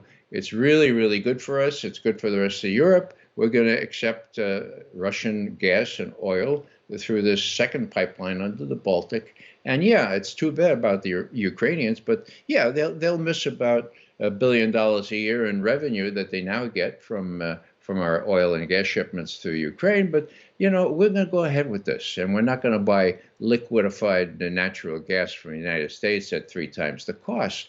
Now, that's big. That is really, really big. That is standing up to U.S. diktat, and Biden had to back down. Now, we'll see more and more of that. And, you know, if I were a European, I would not only be afraid, I would not only be concerned about Biden, I would be concerned about the very real prospect, and hold on to this now, that Trump could come back, okay? Yeah, Trump could come back, my God. So what, you know, perish the thought, but that's a possibility. Look what's happening in our country. So the West Europeans and the East Europeans, less, but they're starting to think for themselves. And Germany and France are, you know, having their own summit with Putin. They thumb their nose at the U.S. who say, no individual summits. So they're going to do it themselves. So they realize that these sanctions that were put in because of Ukraine, ostensibly because the Russians or pro-Russians shot down MH17, they have not been shown the evidence to that. There is no evidence that suggests that. Otherwise, they would have been shown this evidence. And they're beginning to realize that they've been had. And their economies have suffered where the U.S. economy is not. And the Russian economy is becoming more and more autarkic and able to fend for itself. So things are changing. And all these things are to the detriment of the image of the United States as the exceptional or the indispensable country in the world, because we ain't that anymore. And we ought to realize it and behave accordingly. Yeah. Now, look, I mean, I voted for Harry Brown, so this is no Al Gore partisanship here, but you gotta admire kind of the ridiculous self-satire of George Bush's dumbest son being the guy put in the chair. It just happens to be the way the Americans do it, it turns out. He gets inaugurated in January of 2001 to be captain of the world empire, the most powerful one that's ever existed, with, you know, at the peak essentially of our bubble. And then that's who they gave the keys to, was this most ridiculous and horrible person, who then appointed all of the rest of the most ridiculous and horrible people to decide what to do. And down the list, like, you couldn't have come up with a worse bunch of guys. In fact, I should say, though, because I like this thesis, because I think it really does sort of show the difference there. And maybe I'm oversimplifying it, Ray. I don't know what you think, but if there had not been Cheney and Rumsfeld, but just random Midwestern senators as vice president and defense secretary, essentially ideological, less just run-of-the-mill Republican politician types in there. And then Colin Powell, which is who everybody was voting for anyway, the people that voted for Bush thought, well, at least he's got Colin Powell up there. And if it had just been Colin Powell, not Paul Wolfowitz and Richard Pearl and those guys, but Colin Powell and his guys calling the shots there, that probably none of this would have happened. The kicking North Korea out of the treaty, breaking the the agreed framework deal with North Korea, breaking the anti-ballistic missile treaty with Russia, and I think Iraq War II. I'm sure they would have carpet bombed Iraq War II for 8 years straight, but I don't think they would have done, marched in there and done a regime change like that. To me, that just shows how. And look, Colin Powell, of course, lied us into war. He clicked his heels and did everything they wanted, but this wasn't his agenda. It didn't. It just goes to show it was, as Thomas Friedman says, it was like 9 guys who made this happen. These guys over from, representing Israel's interest essentially and working in the vice president's office in the DOD there to get it done, and the State Department. But anyway, I just think that is like the difference. Never even mind if Al Gore had won, but just if Colin Powell had won instead of Cheney and Rumsfeld and Wolfowitz, how different everything could have been in this century so far. And I think obviously I'm always on the Middle East, but Russia policy is just another huge example where I can't imagine that Powell and Armitage had anything this stupid in mind. I mean, I guess they did lead the push, right, to try to get Ukraine into NATO and everything. Was Powell really a believer in all of that? Well, I'm just rambling. I'm sorry, man. I don't know. He had no guts. If he grew up 3 blocks from me in the Bronx. I know the mentality. I, too, was from immigrant stock. He was from Caribbean stock. He went to City University of New York. He went to the ROTC, and he became a figure. He became somebody. As long as he saluted, he got ahead. He was really bright, okay? So he becomes the head of chairman of the Joint Chiefs of Staff. And how do you do that? By saluting. How do you do that? By covering up my lie. How do you do that? By doing what Weinberger wanted in terms of selling armaments to Iran. The guy was corrupted along the way and couldn't really separate out his situation. So, it's a real tragedy that he didn't. He should have quit when he knew what was going on, and he didn't have it in him. But these are all contrary to fact conditions here, and we're left with the reality that Rumsfeld and Cheney and Wolfowitz and Pearl and all these guys did come into power, and that our military were just meek as sheep because they were able to do what they wanted to do. They got more stars, and they should have known better than. So they just let themselves be rolled over by people like Rumsfeld. Yeah. Back in '91, you may recall, where we had that wonderful, glorious first attack on Iraq to dislodge them from Kuwait. Wesley Clark, the general who used to head up NATO, went to Paul Wolfowitz, Deputy Defense Secretary at the time, and he said, "Now, Paul, congratulations, Paul. You did a great job. Now, what's the main lesson you learned from this very big victory in early 1991? And Wolfowitz said without hesitation, we learned that we can do these things and Russia can't stop us. Whoa.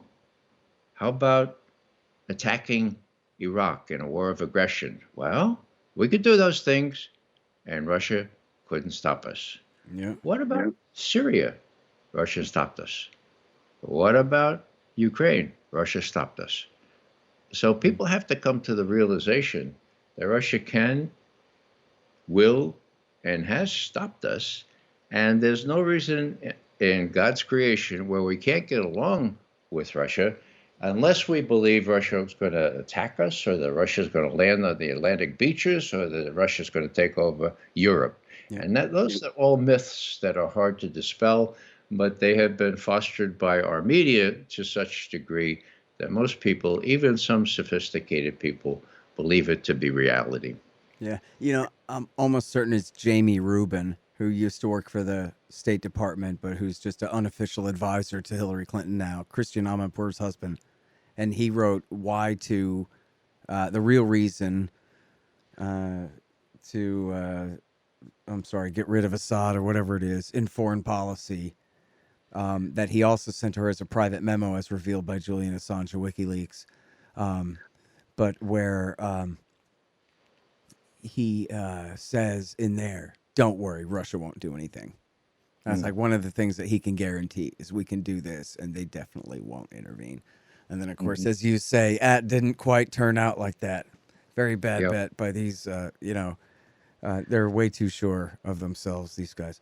But all right, so now back to W. Bush here and what did happen. And I'm sorry about that whole rant about what could have been, but it's so funny and ironic that idiot Governor Bush was the guy in the chair right at the dawn, not just of the new century, but of the new millennium. And then what's his idea is to ruin everything. And it's not like Bill Clinton was a good president or anything, as we covered. He was back in Al-Qaeda in some of these wars. But George W. Bush just kicked the whole pile over, not just in the Middle East, but with Russia too. And as soon as he got out of the anti-ballistic missile treaty, it's clear that Putin ordered his military to develop an entire new generation of nuclear weapons. And That's right. That's a big deal. and I'm pretty sure that he says, and this is a clip that I saw you give a speech to a peace group where you explain all this, and then you played a clip or had them play a clip from the Oliver Stone interview, and I'm pretty sure it's the same clip I remember I just watched all 4 episodes of it the other day, and I'm pretty sure I found the same thing where essentially he's saying that, look, I kind of don't think that you really mean us harm, right? You're our American partners. We like you and stuff. He's always talking like that. He's like, but then again, you ring my country with anti-missile missiles, then I got to make bigger, better missiles, don't I? Something like that. Look at this is the position that you're putting me in, Oliver Stone, my good friend, American partner of mine. I don't want to do it, but you're making me. And the thing is, I mean, really, it just sounds credible. It doesn't sound like that's just a great line of BS. It sounds like, yeah, well, that's what you would do if you were the president of Russia and George W. Bush was the president of America at the time and had a John Bolton policy on this. And so then he claims that he's got heavy new multiple reentry vehicle missiles that could that fly around the South Pole where we have no defense whatsoever. And new, I forget if it's the same missile or a different missile that has so many different MIRVs on it, they could take out every major city in Texas with one missile. And then there's the nuclear-powered cruise missile that has essentially an unlimited range that can evade all defenses and go around them simply and just hit their targets from the rear side or whatever it is. And then a new nuclear torpedo for taking out, New York Harbor, San Francisco Bay in one shot with an H-bomb. And then, of course, the hypersonic missiles. And they have, man, I just read this thing the other day. I'm trying to get the guy on the show. Where was it that I read this? I'm so sorry, man. I got what Biden's got nowadays about all the new hypersonic missiles that the Russians have. And it's 4 or 5 different kinds of these things with different ranges and capabilities and maneuverabilities that reduce warning time to essentially 5 minutes or 10 or whatever it is. And so then this is, again, everything in the world that's not Woodrow Wilson's fault is George W. Bush's fault, it seems like. Everything in the world is George W. Bush's fault, isn't it? Well, he really screwed us on this deal. Clinton screwed up before him. Yeah. We were on a pretty good path. There was no reason why we couldn't revert to the relationship we had with Russia during World War II.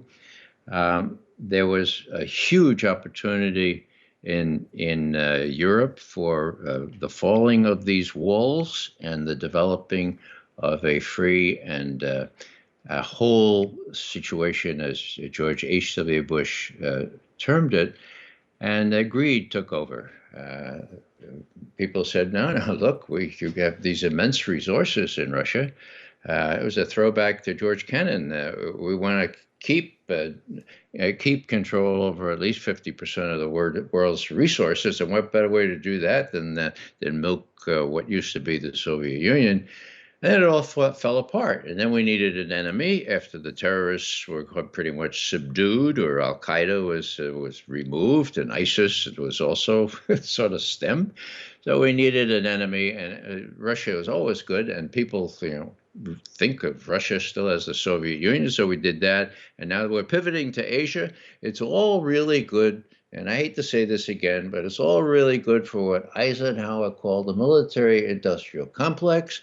What people need to remember is that Eisenhower said, now, this could be a power that is intended or even not intended. Well, we know now that power is fully intended. The other thing he said, which bears mention, is that the only break on this, the only way to stem this tide, is a fully informed electorate, a well-informed populace. And that's what we don't have. We don't have a populace that is informed well enough to realize that we don't have to spend billions and trillions on projects like the F-35. I mean, you don't have to be an economist and talk about opportunity costs that are left there. Just realize how many billions are being spent. It's beyond our ken. We just can't really figure out what $1 trillion is, but that's what's going from our tax money to build these weapons that don't really work, that only stuff the pockets of the people that make the weapons. And here's Putin, who has a whole different system of making weapons. And what little is said about his claims for these hypersonic and other weapons is very, very odd, because normally you would have a military saying, we got to do that too, or we got to eat still more money. But I don't see much of that. And I don't see much in the press about whether this is real or not. So I assume it's real. I assume there's a lot of embarrassment that in building armaments like the F-35, we've let the Russians steal a march on us. ABMs never worked. This was a pipe dream of Ronald Reagan, sold to him by people who wanted to make a lot of money. They said that we could prevent any Soviet missiles from coming, and that was stupid. That was weird. We told Reagan, you can't build that kind of system, and he went ahead anyway, because Star Wars was his bag, so to speak. Yeah. All right. So now I forget if this is right. So right that W. Bush and his government didn't outright propose to start bringing Ukraine and Georgia into NATO until 2008, because that doesn't seem right. But then I think that's how I remember it. And then it was shortly after that Georgia attacked South Ossetia. So I was wondering if you could give us kind of a briefing on that war real quick before we skip to Ukraine. Yeah. In late 2007, early 2008, discussions began about bringing Ukraine and Georgia, the country of Georgia, into NATO. And this is when Bill Bradley spoke out eloquently, saying this is really crazy. He said that publicly.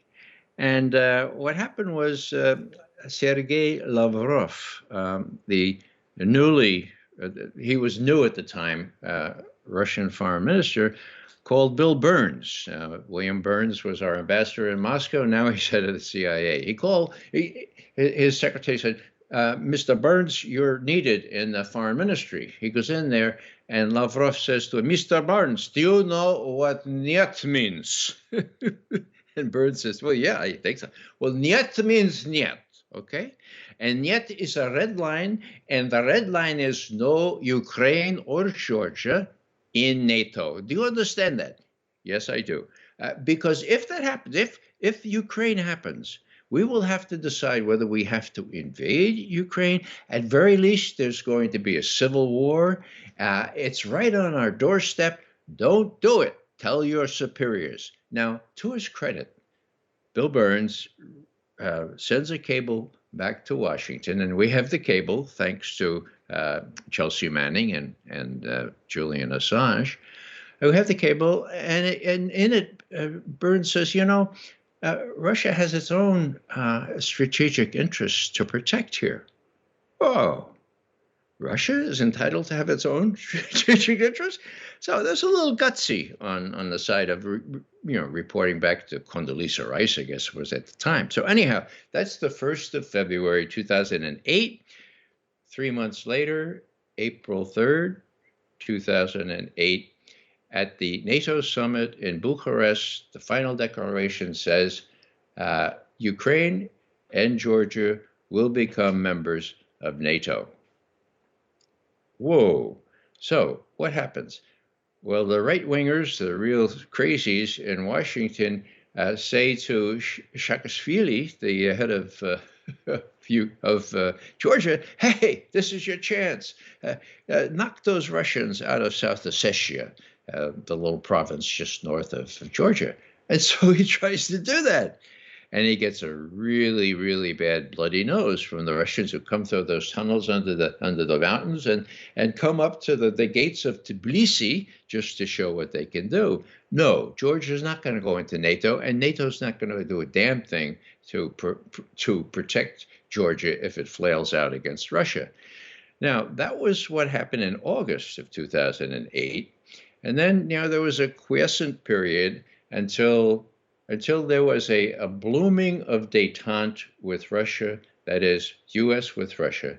And when I say blooming, I'm saying a real deal here. And what I mean is that Syria, there was a false flag attack outside of Damascus at a place called Duma in Syria. Sarin gas was used, and immediately John Kerry got up and accused Bashar al-Assad of using sarin gas against dissidents in Syria.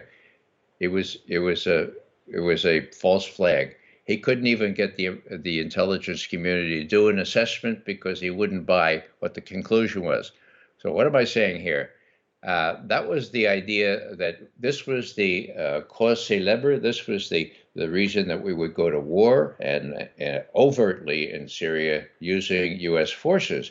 And everyone, Obama finally later recognized, everybody advising him was really pressing for overt war on Syria. So what happens? He goes up to St. Petersburg for one of these wider summits, and Putin takes him by the shoulder and says, Mr.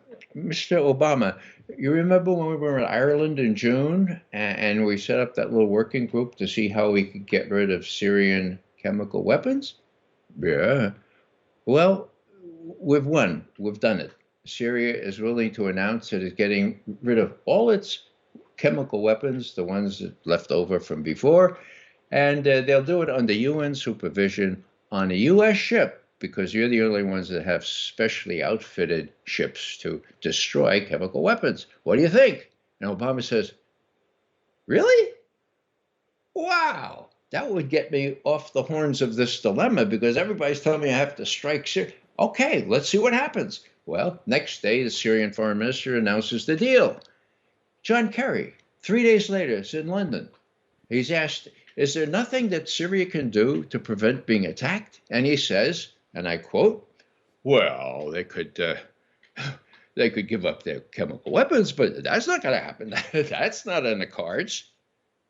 He gets on the plane, and Obama calls him and says, now, John, I should have told you this, but I worked out this deal with Putin. They're going to destroy. The Syrians are giving up all their all their chemical weapons, and we're going to destroy them on U.S. ships. And so I want to see you when you arrive. We'll say hello, but then I want you to go right back to Geneva and conclude this agreement.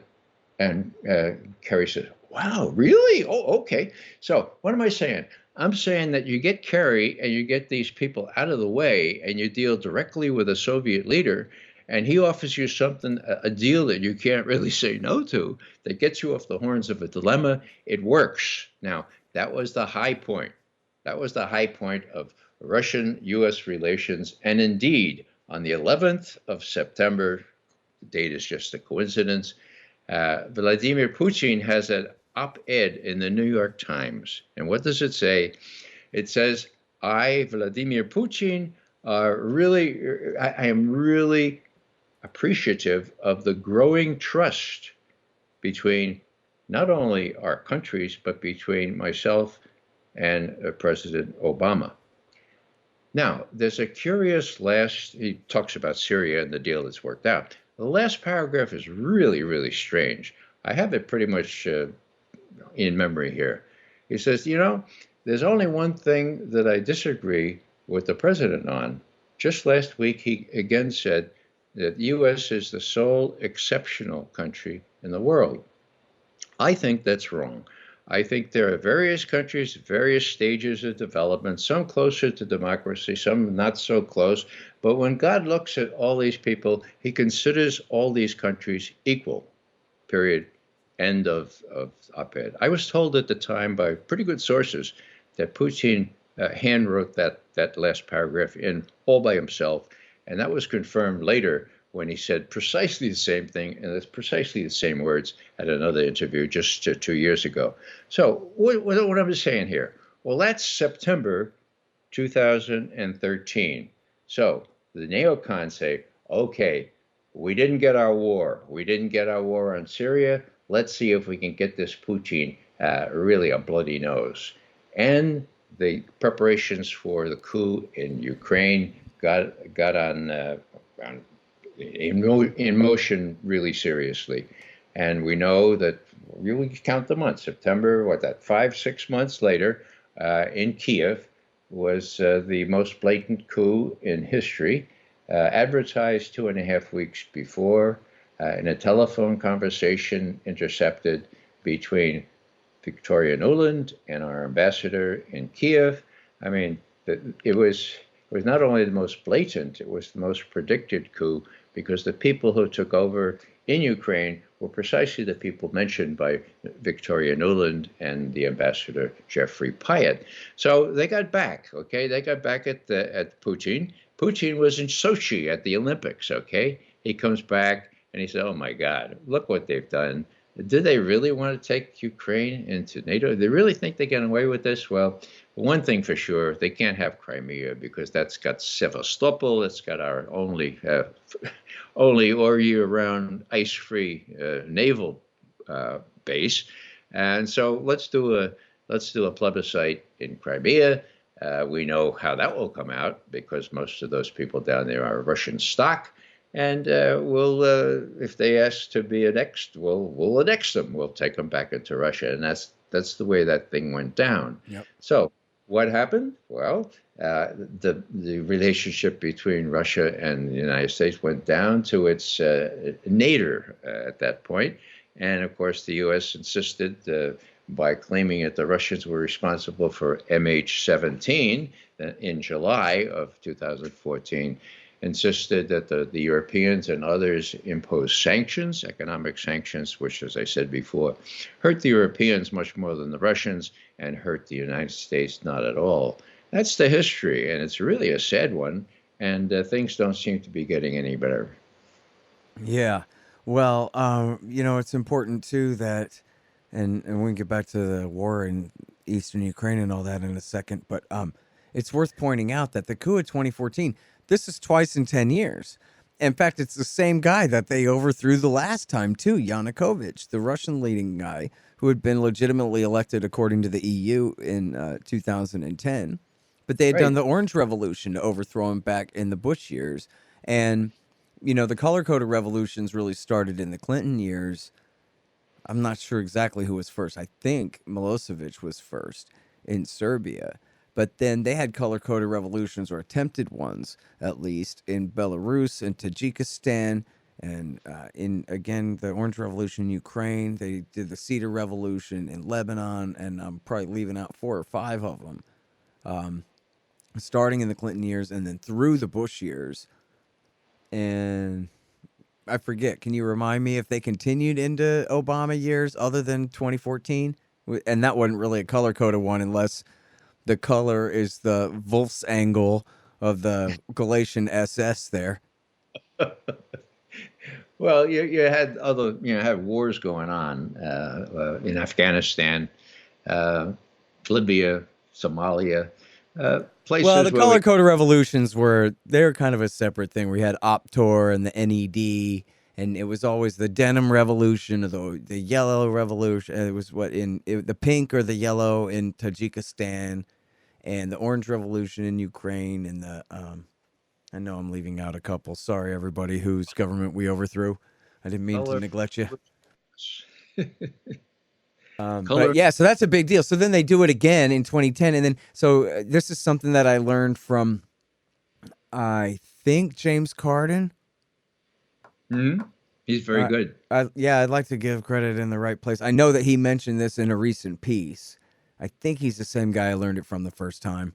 That, and it was I think the British Parliament pointed it out, but in his recent piece, he linked to a thing in the Kiev Post about it, about how after the well, obviously the first thing they did was outlaw Russian as a second language, and then there was this incident with some people in a bus, something like that. But then Yushchenko, the guy that they overthrew Yanukovych for back in 2004, and two other presidents, and I forget which other two, if it was Timoshenko or exactly who, but Yushchenko was one of them. They all wrote this letter essentially demanding that the new government kick the Russians out of Sevastopol. And that was really, according to the British Parliament, I believe, as well, that was really the final straw that made Putin call out the little green men, as they called them, to just essentially leave their base and leave and just walk over and take the peninsula, as you said before, without a shot being fired. A couple warning shots over the head of a couple of guys, but nobody killed in that thing. So that's a hell of a provocation. And I remember you quoting before too, where Putin, I forgot the source, where he had said, because he's a humorous guy, that Putin. He says, we would love to visit our American friends for the holidays down at the Sevastopol Naval Base. But then I was thinking about it further, and I thought, nah, you know what? It'd be better if we stay there and you guys come and visit us for the holidays instead. Yeah. Wouldn't that be nice or something? In other words, yeah, I'm keeping my naval base, guys. You're not taking it from me. Come on. Yeah. Which, again, it goes to show the hubris and the ignorance and the ridiculousness of, we're talking about Robert Kagan's wife arranging all of this stuff. I forgot. I don't know if you ever mentioned this part of it to me, but Eric Margulies says to me, he says, that the Russians, or, the Soviets at least, lost something like 300,000 or 400,000 men fighting to protect the Crimean Peninsula from the Nazis. That's right. From the Germans in World War II. So, let's see. How many guys died at the Alamo again? Like 75 or something like that? They lost how many? Somewhere between 300,000 and 400,000 people protecting that base one time? Oh, yeah, no, I'm sure they're just going to give it up to Robert Kagan's wife if she asks nice. Yeah. Well, that's people need a sense of history. I've been there. I've been in Sevastopol, and I've been in the citadels and the fortresses that the Russians fought the Nazi hordes off from. They didn't win many of those battles, but they fought to the end. That's why they lost so many people. People don't realize that Russian history is very different from ours, and that this is a part of the Russian character. They've suffered a lot, and they realize that we haven't. They realize that our presidents and that even our policymakers have not even donned a uniform, except for the odd person who may be a Marine or maybe Secretary of Defense now. So this makes a big difference, because if you don't know what war is like, well, you don't know what war is like, and that makes you very, very dangerous. Yeah. Well, now part of this, too, is there's the legacy of the Soviet Union here, where the Russians moved a bunch of Russians into Ukraine. And so it's, I don't know exactly what the proportions are, but there's an ethnic and obviously a major linguistic split there. And so if people just want to be reactionary and fight as factions about it, there's plenty to fight about if they're not determined to get along here. And so then, as Putin complains, in the aftermath of the fall of the Soviet Union, you have a bunch of ethnic Russians left behind, not enemy lines, but at least foreign state lines. And so that can be a problem, especially in the old world where the lines are all drawn in, quote unquote, the wrong places, which I don't know how anyone could ever reconcile that with all the magic wishes in the world. But anyway, so then once this coup happens, you have not just the secession and the coup de main in Crimea, but you also have these separatist pro-Russian factions in the east of Ukraine. I think the American hawks would say this is, the Russians are behind this all along. I'm not so sure about that. But, these activists essentially said, well, we can seize buildings and refuse to recognize the new coup junta that's overthrown the guy that we elected fair and square. And so then, you might help me out and refine my timeline here a little bit, but the way I remember it then was Kiev declared a war on terrorism and started killing them. And then that led to this horrible war that through 2014 and 15, and I don't know when. I mean, I guess there's still low-level fighting going on, but a pretty brutal war where something over 10,000 people were killed, I believe, right? Yeah, it was a real tragedy. How do I say this?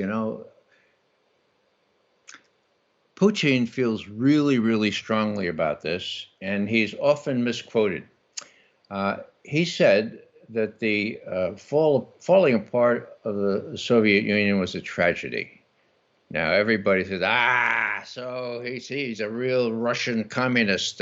Well, that's not what he meant. What he meant very explicitly was that when the Soviet Union fell apart, as you just indicated, there were millions of Russian citizens who left on the other side of the Russian border. Now, Ukraine, of course, is one of those places, so are the Baltics. So Putin feels a sense of responsibility for what happened to those folks.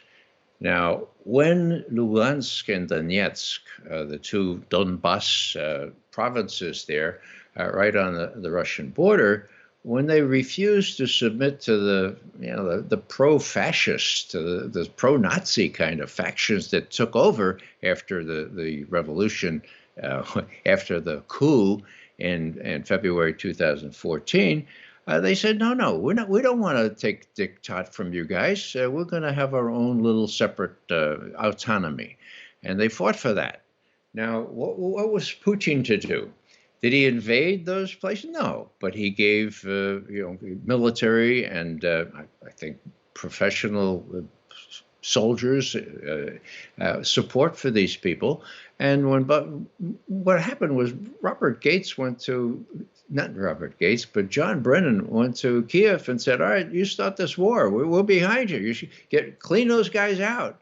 And that's what started this really brutal internecine war, where the Ukrainian troops, such as they were, tried to take these provinces and failed.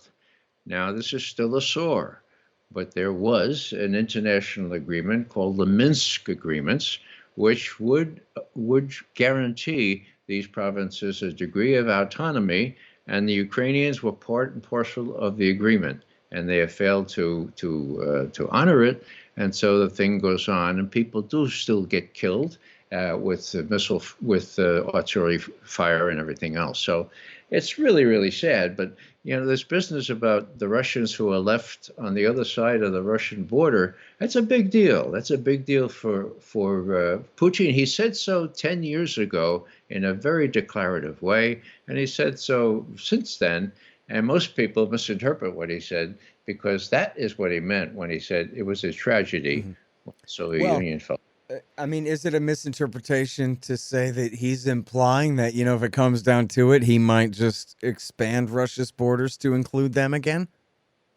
Well, that would be an overinterpretation. I think what he's simply saying is, please understand that we have a certain obligation to defend our countrymen, and that we're not going to let Kiev come in with its armed forces, whether it's armed by the U.S. or anybody else, and obliterate these Russian citizens. And I should have pointed that out. Yeah. Putin made it very easy for Ukrainians living in those provinces to become Russian citizens, and millions of them have become Russian citizens. Some already were. And so you do have a real cause célèbre here, were the Ukrainians to use these fancy weapons that we are providing them, to obliterate Donetsk and Lugansk. They better not try to do that. And I think that what good came out of April and May and June of this year that's just passed, this past June and this spring, is that when the head of Ukraine, Zelensky, threatened to take Crimea back and threatened to take back the occupied territories, as he called them, well, the Russians sent 2 full armies and 3 airborne formations to the border and scared the daylights out of NATO and Washington.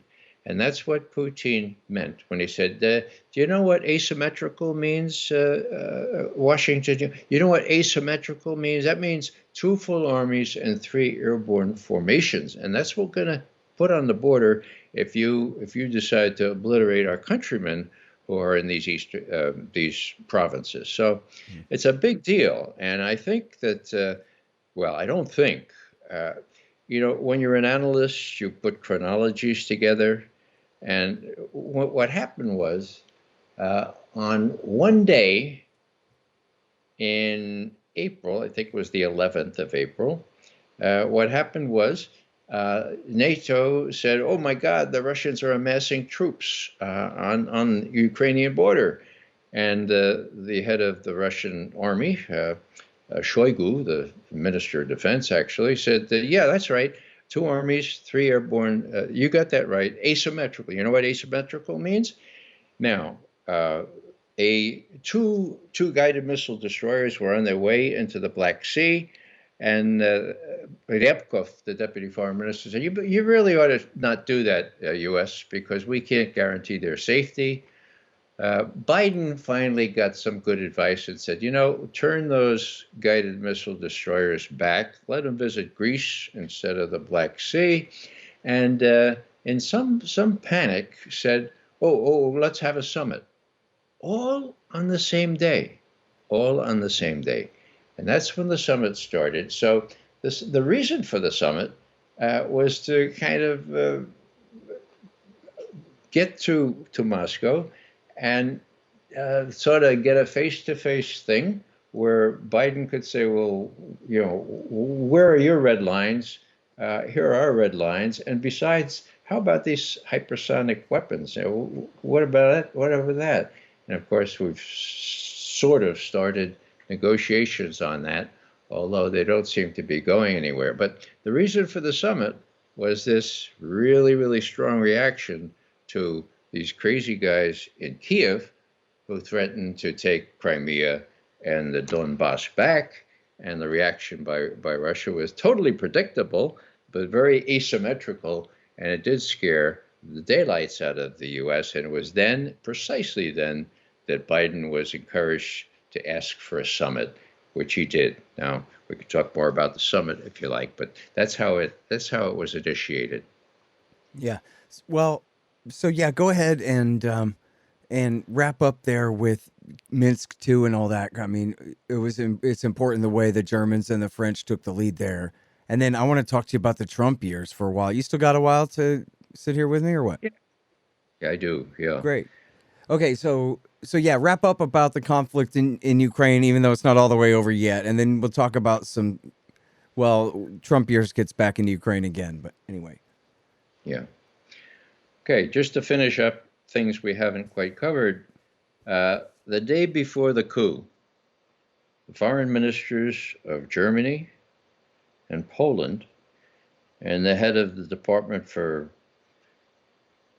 Continental Europe at the Ministry of Foreign Affairs of in France, they witnessed the signing of an agreement under which Yanukovych agreed to have early presidential elections, and everyone would stop all this agitation on the Maidan in Kiev.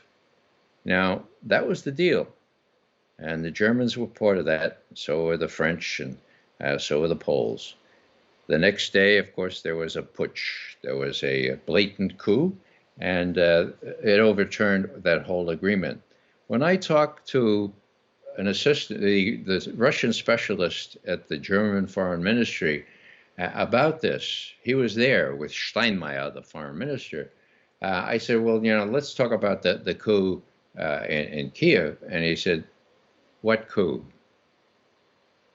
And I said, you were there. You know about the agreement. You know that the next day there was a coup. He said, what coup? It was then and there that I realized that in an intelligence exchange, you can be pretty candid. You can share views that aren't quite official. With a high-level foreign ministry official in Berlin, that was not possible. But this what coup business still pervades. So that was February 2014. The next big thing was the knockdown of MH17, the Malaysian airliner, killing 298 people. Why do I mention that? I mention that because John Kerry immediately blamed Russians or pro-separatists. And this is what he said, 2 sentences. He told NBC, we picked up the imagery of this launch. We know the trajectory. We know where it came from. We know the timing. And it was exactly at that time that the aircraft disappeared from the radar, end quote. Oh, okay, that's really interesting. Then how come you won't share that information with the Dutch court system, which is trying some Russians and Ukrainians for having knocked down that plane? How come the Dutch intelligence service is up in arms because you refuse to share that information? Well, I think I know, because that information doesn't say what you say it says. Do we know what happened with MH17? Of course we do. I know enough about our intelligence collection capabilities to be assured to assure you of that.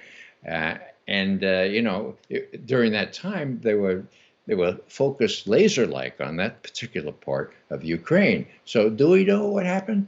95%, I would swear that we know. Is it what John Kerry said? Well, I ask you, if it's what John Kerry said, and there's no possibility of danger to sources and methods, which is the case, why don't we give that to the Dutch now, or even the Germans? I spoke in the German Bundestag at the Linke. The Linke is the left faction party, and I raised all these things. So why don't you Germans ask for this information? Kerry says he has it. They never did. So we have a ways to go in that. So that's to wrap up the Ukraine thing. And of course, that was after the high point of negotiating the destruction of Syrian chemical weapons in September of 2013. This is the very low point where, because of MH17, the reluctant Europeans were forced, in their view, in 13 days, forced to put on very heavy economic sanctions, which, as I said, hurt them more than hurt the Russians. So that left us there. Where do you want to go from here, Scott? Yeah, well, so Donald Trump comes in and is framed for treason. And it's important to note here, and it's only in parentheses because I don't want to go down this whole thing, but the audience should know that our friend Ray here was second to none in debunking Russiagate from the beginning. And even though he's also on the record as thinking Trump was absolutely horrible, the worst president ever, he said, that still doesn't make him guilty of this whole hoax of Russiagate and fixing the election with the Russians and all of that. But, despite the narrative there about him being Putin's puppet and all of that, in fact, he was more of a Russia hawk on paper than Barack Obama ever was. Well, it depends on how you slice it. But so Barack Obama hired a bunch of Hitler-loving Nazis to overthrow the government in Kiev, as you say there, in the coup of February 2014. But then Obama also was too chicken to give them any weapons because they had enough already, and he gave them some training and stuff like that.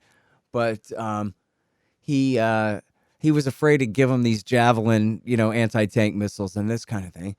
Where Trump comes in, and in fact, there was at least one direct quote. In fact, you probably were the one who found the quote, and I'm quoting you secondhand thing, of Trump Jr.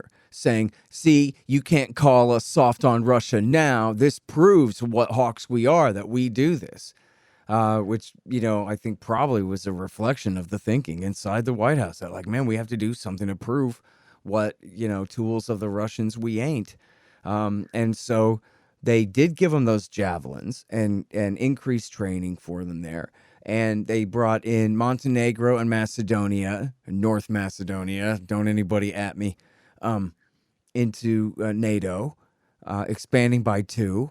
And Tucker Carlson's like, man, we shouldn't be doing stuff like that. And Trump says, yeah, I know, we definitely shouldn't. But meanwhile, he's sitting there while it's happening on his watch anyway. He doesn't know anything. And then also they sent troops to Poland and to the Baltics. And then I don't think you can overstate that. They're parading within 100 yards or a couple hundred yards of the Russian border there in the Baltics. And then I think the most important thing of all is something you alluded to earlier, which is a massively increased naval and air presence in the Black and the Baltic Seas. And in fact, I always get it wrong. I have my map here. The Sea of Okhotsk. How do you say that in the east? Okhotsk. Yeah, well, you say it.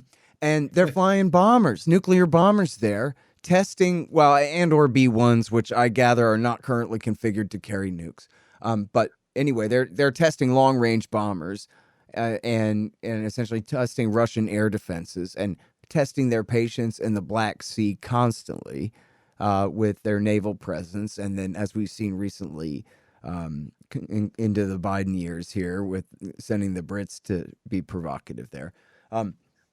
So I just wanted to let you talk a little bit about that because I don't want to leave it out. It's a whole kind of mini presidential era there, the 4 years of Trump. And as you said, so far, I think there's at least a reasonable outside chance that he could be reelected. I don't know how likely it is, but you know what? I could see a couple of paths to that at the rate we're going in a lot of different ways. So I don't know.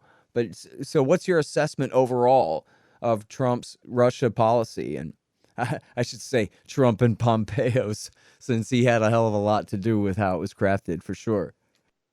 Well, let's take it from the Russian standpoint here, or perspective. Putin has long since concluded that American presidents are not in charge. Certainly, they're not fully in charge.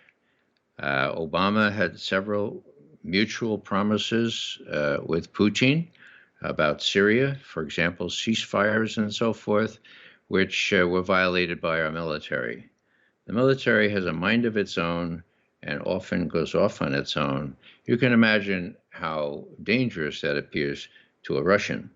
Trump was not in control. He was not in control of the national security setup.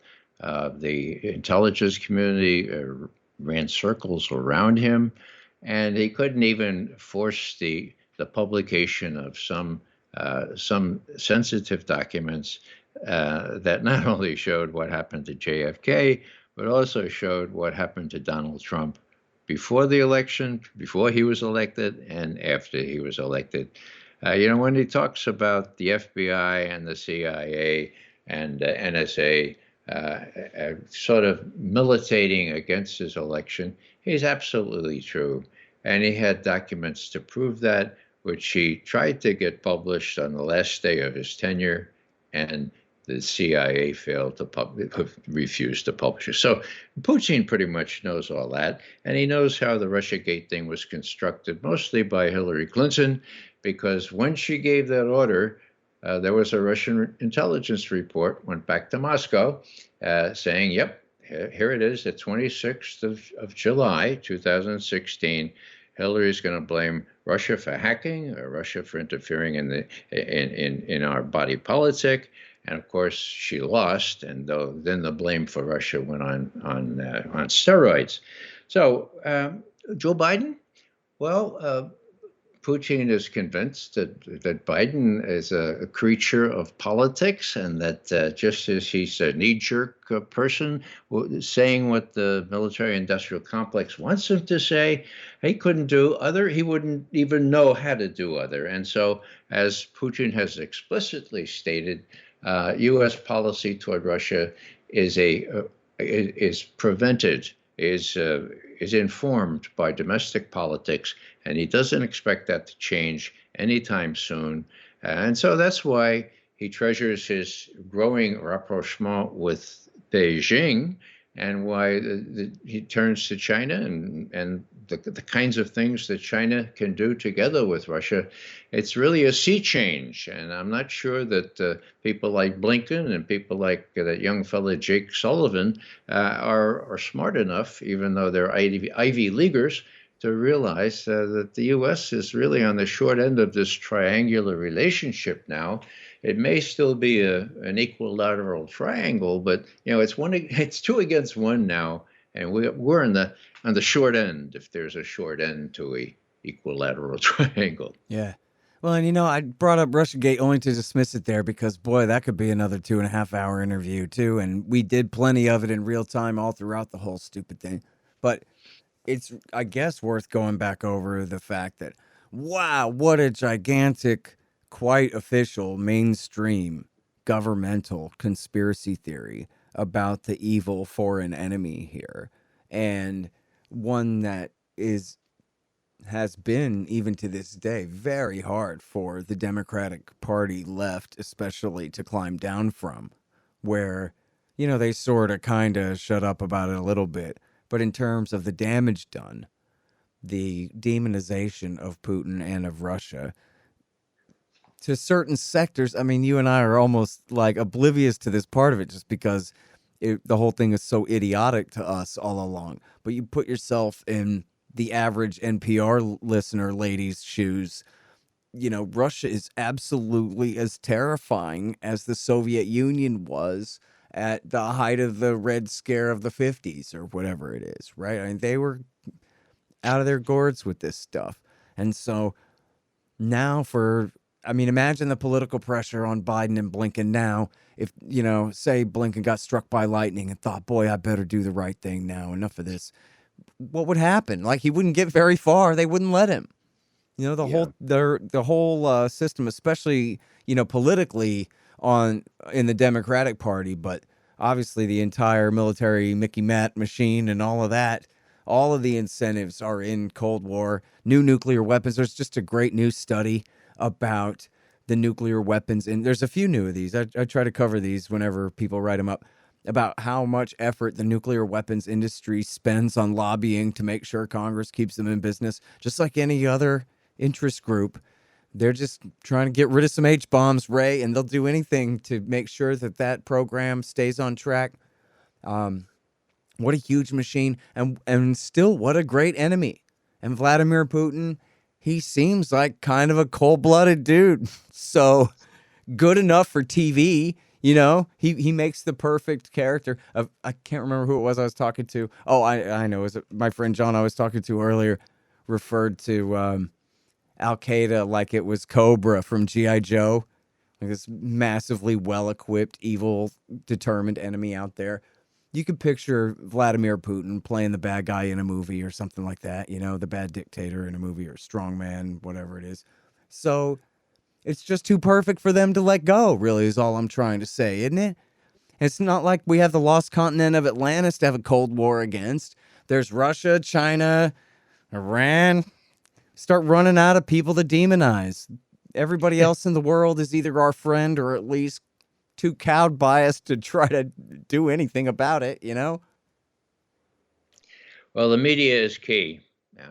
That's why when I spell out the Mickey Matt, the military industrial congressional intelligence media academia think tank complex, I always say media, like all caps, okay? Because it's the linchpin.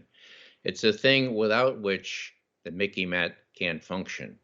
So as long as, the 6 corporations that control our major media see as much merit in demonizing people like Putin and Xi in China so that they can build jet aircraft, or they can waste money on F-35 projects, that's all to the good. They don't give a rat's patootie about where that money could otherwise be invested. I'm talking about opportunity costs. I'm talking about bridges, highways, infrastructure that could be built.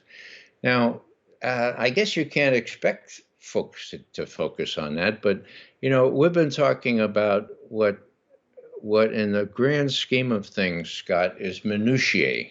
And the reason I say that is this.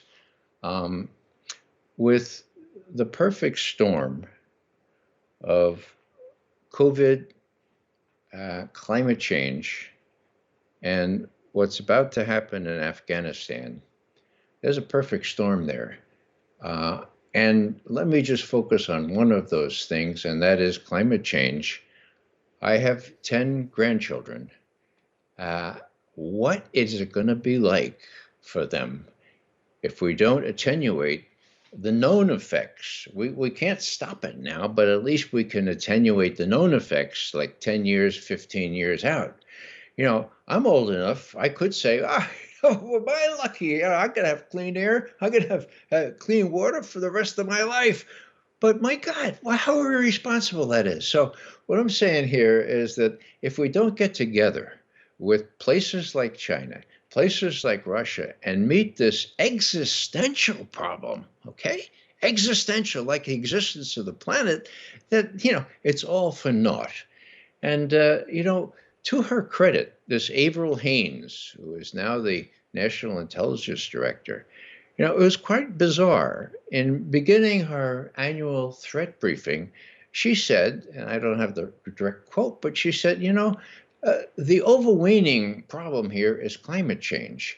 Nothing else really matters as much as climate change. And so we really, before we get into the nitty gritty here, realize that not only is climate change the main problem, but we can't do it alone, even if we resolve to do so. So we need allies. We need other great countries to cooperate with us here. So, this is the grand scheme of things. And the most recent UN report, of course, makes this very, very clear. So if we can't sort of get along with countries like China and Russia, and we can't even cooperate with them on COVID, much less Afghanistan, there's going to be a big tumult in this country. People are going to say, who lost Afghanistan? And the people who really lost Afghanistan, I'm talking about our generals that got many more stars in Afghanistan and lied to us tooth and nail. And we have the documents in that wonderful wrap-up that the Washington Post has put out. Are we going to hold those generals accountable? Are we going to hold the fellow who ran the study, ostensibly at least, Bruce Riedel, accountable? He's an old CIA analyst, works for Brookings now. He directed this study way back in 2009, which said, we need to surge in Afghanistan. We need to put 30,000 more in Afghanistan. Well, what a lot of bull, I mean, Alexander the Great was smart enough to turn around and go back to Asia Minor, where he knew what he's doing when he saw those mountains, and when the equivalent of today's Taliban was chipping away at his flanks. And then after him, the Mongolians, the Indians, the Persians, the British, the Russians, and now we thought we could conquer Afghanistan. Give me a break. So this is more than just a rant. It's an attempt to try to put a perspective on things that is existential. It's very, very rarely can you use that word accurately, but our planet is at risk. We know how to attenuate some of the risk now, and we can't do it alone. And if we keep up this mad military rivalry, the military wastes more in the way of fossil fuels than anybody else in our country. If we keep doing that, instead of reaching the kind of agreements that John Kennedy would have been able to do because he was not only well-intentioned but a smart politician, then, my grandchildren are not going to have much of a life. Look here, you and I both know that what you need is some Libertarian Institute things. Like shirts and sweatshirts and mugs and stickers to put on the back of your truck. And to give to your friends, too, that say Libertarian Institute on them. So that everyone will know the origins of your oppositional defiant disorder and where they can listen to all the best podcasts. So here's what you do. Go to libertasbella.com and look at all the great Libertarian Institute stuff they've got going there. Find the ad in the right-hand margin at libertarianinstitute.org. libertasbella.com. You guys check it out. This is so cool. The great Mike Swanson's new book is finally out. He's been working on this thing for years. And I admit I haven't read it yet. I'm going to get to it as soon as I can, but I know you guys are going to want to beat me to it. It's called Why the Vietnam War: Nuclear Bombs and Nation Building in Southeast Asia, 1945 through 61. And as he explains on the back here, all of our popular culture and our retellings and our history and our movies are all about the height of the American war there in, say, 1964 through 1974. But how do we get there? Why is this all Harry Truman's fault? Find out in Why the Vietnam War by the great Mike Swanson. Available now. Well, let me ask you this, Ray. Not to do a whole 2 hours on this now or anything, but just to sort of sum up, if you could. There must be at least some people listening to this who say, you know what, I don't really object to any of this, but the real enemy is China because danger, and that's the real rising new power. And now we must confront them or they're going to take over everything. Yeah. Well, on the one hand, I encourage my grandchildren to study Chinese because they will be a force to contend with. On the other, if you know something about Chinese history, and I know less than I do about Russian history, but I know something, the Chinese are not an expansive power. They feel threatened, and they build up their armaments. They got new ICBMs going in there. But why? Mostly as a deterrent to the bases they see surrounding China now by the U.S. and by the bellicose attitude of admirals and generals who say, you know, China's next, or we're going to get China. You know, even the war games show that we can't win a war against China, even the U.S. war games. So what is this all about? It's about building more ships. It's about developing more anti-ballistic missile systems. It's about the military-industrial complex. And that's really hard to get across to the American people when they're fed a steady diet of, right, China is a challenge. China is trying to take over the world. Well, you know, some decades hence, they will be the most powerful country in the world if the world lasts that long. But why just so we can't get along, okay? I refer back to that little vignette about my grandson's nursery school. Why can't we learn how to share things, you know? Limited resources, real problems with the environment. Why don't we share the burdens of cleaning up as well as the burdens of fixing what is the quintessential existential problem? It seems like it doesn't really shake out this way, but it should be. The companies that are most invested in the war machine versus the companies who are most invested in international trade and keeping the peace.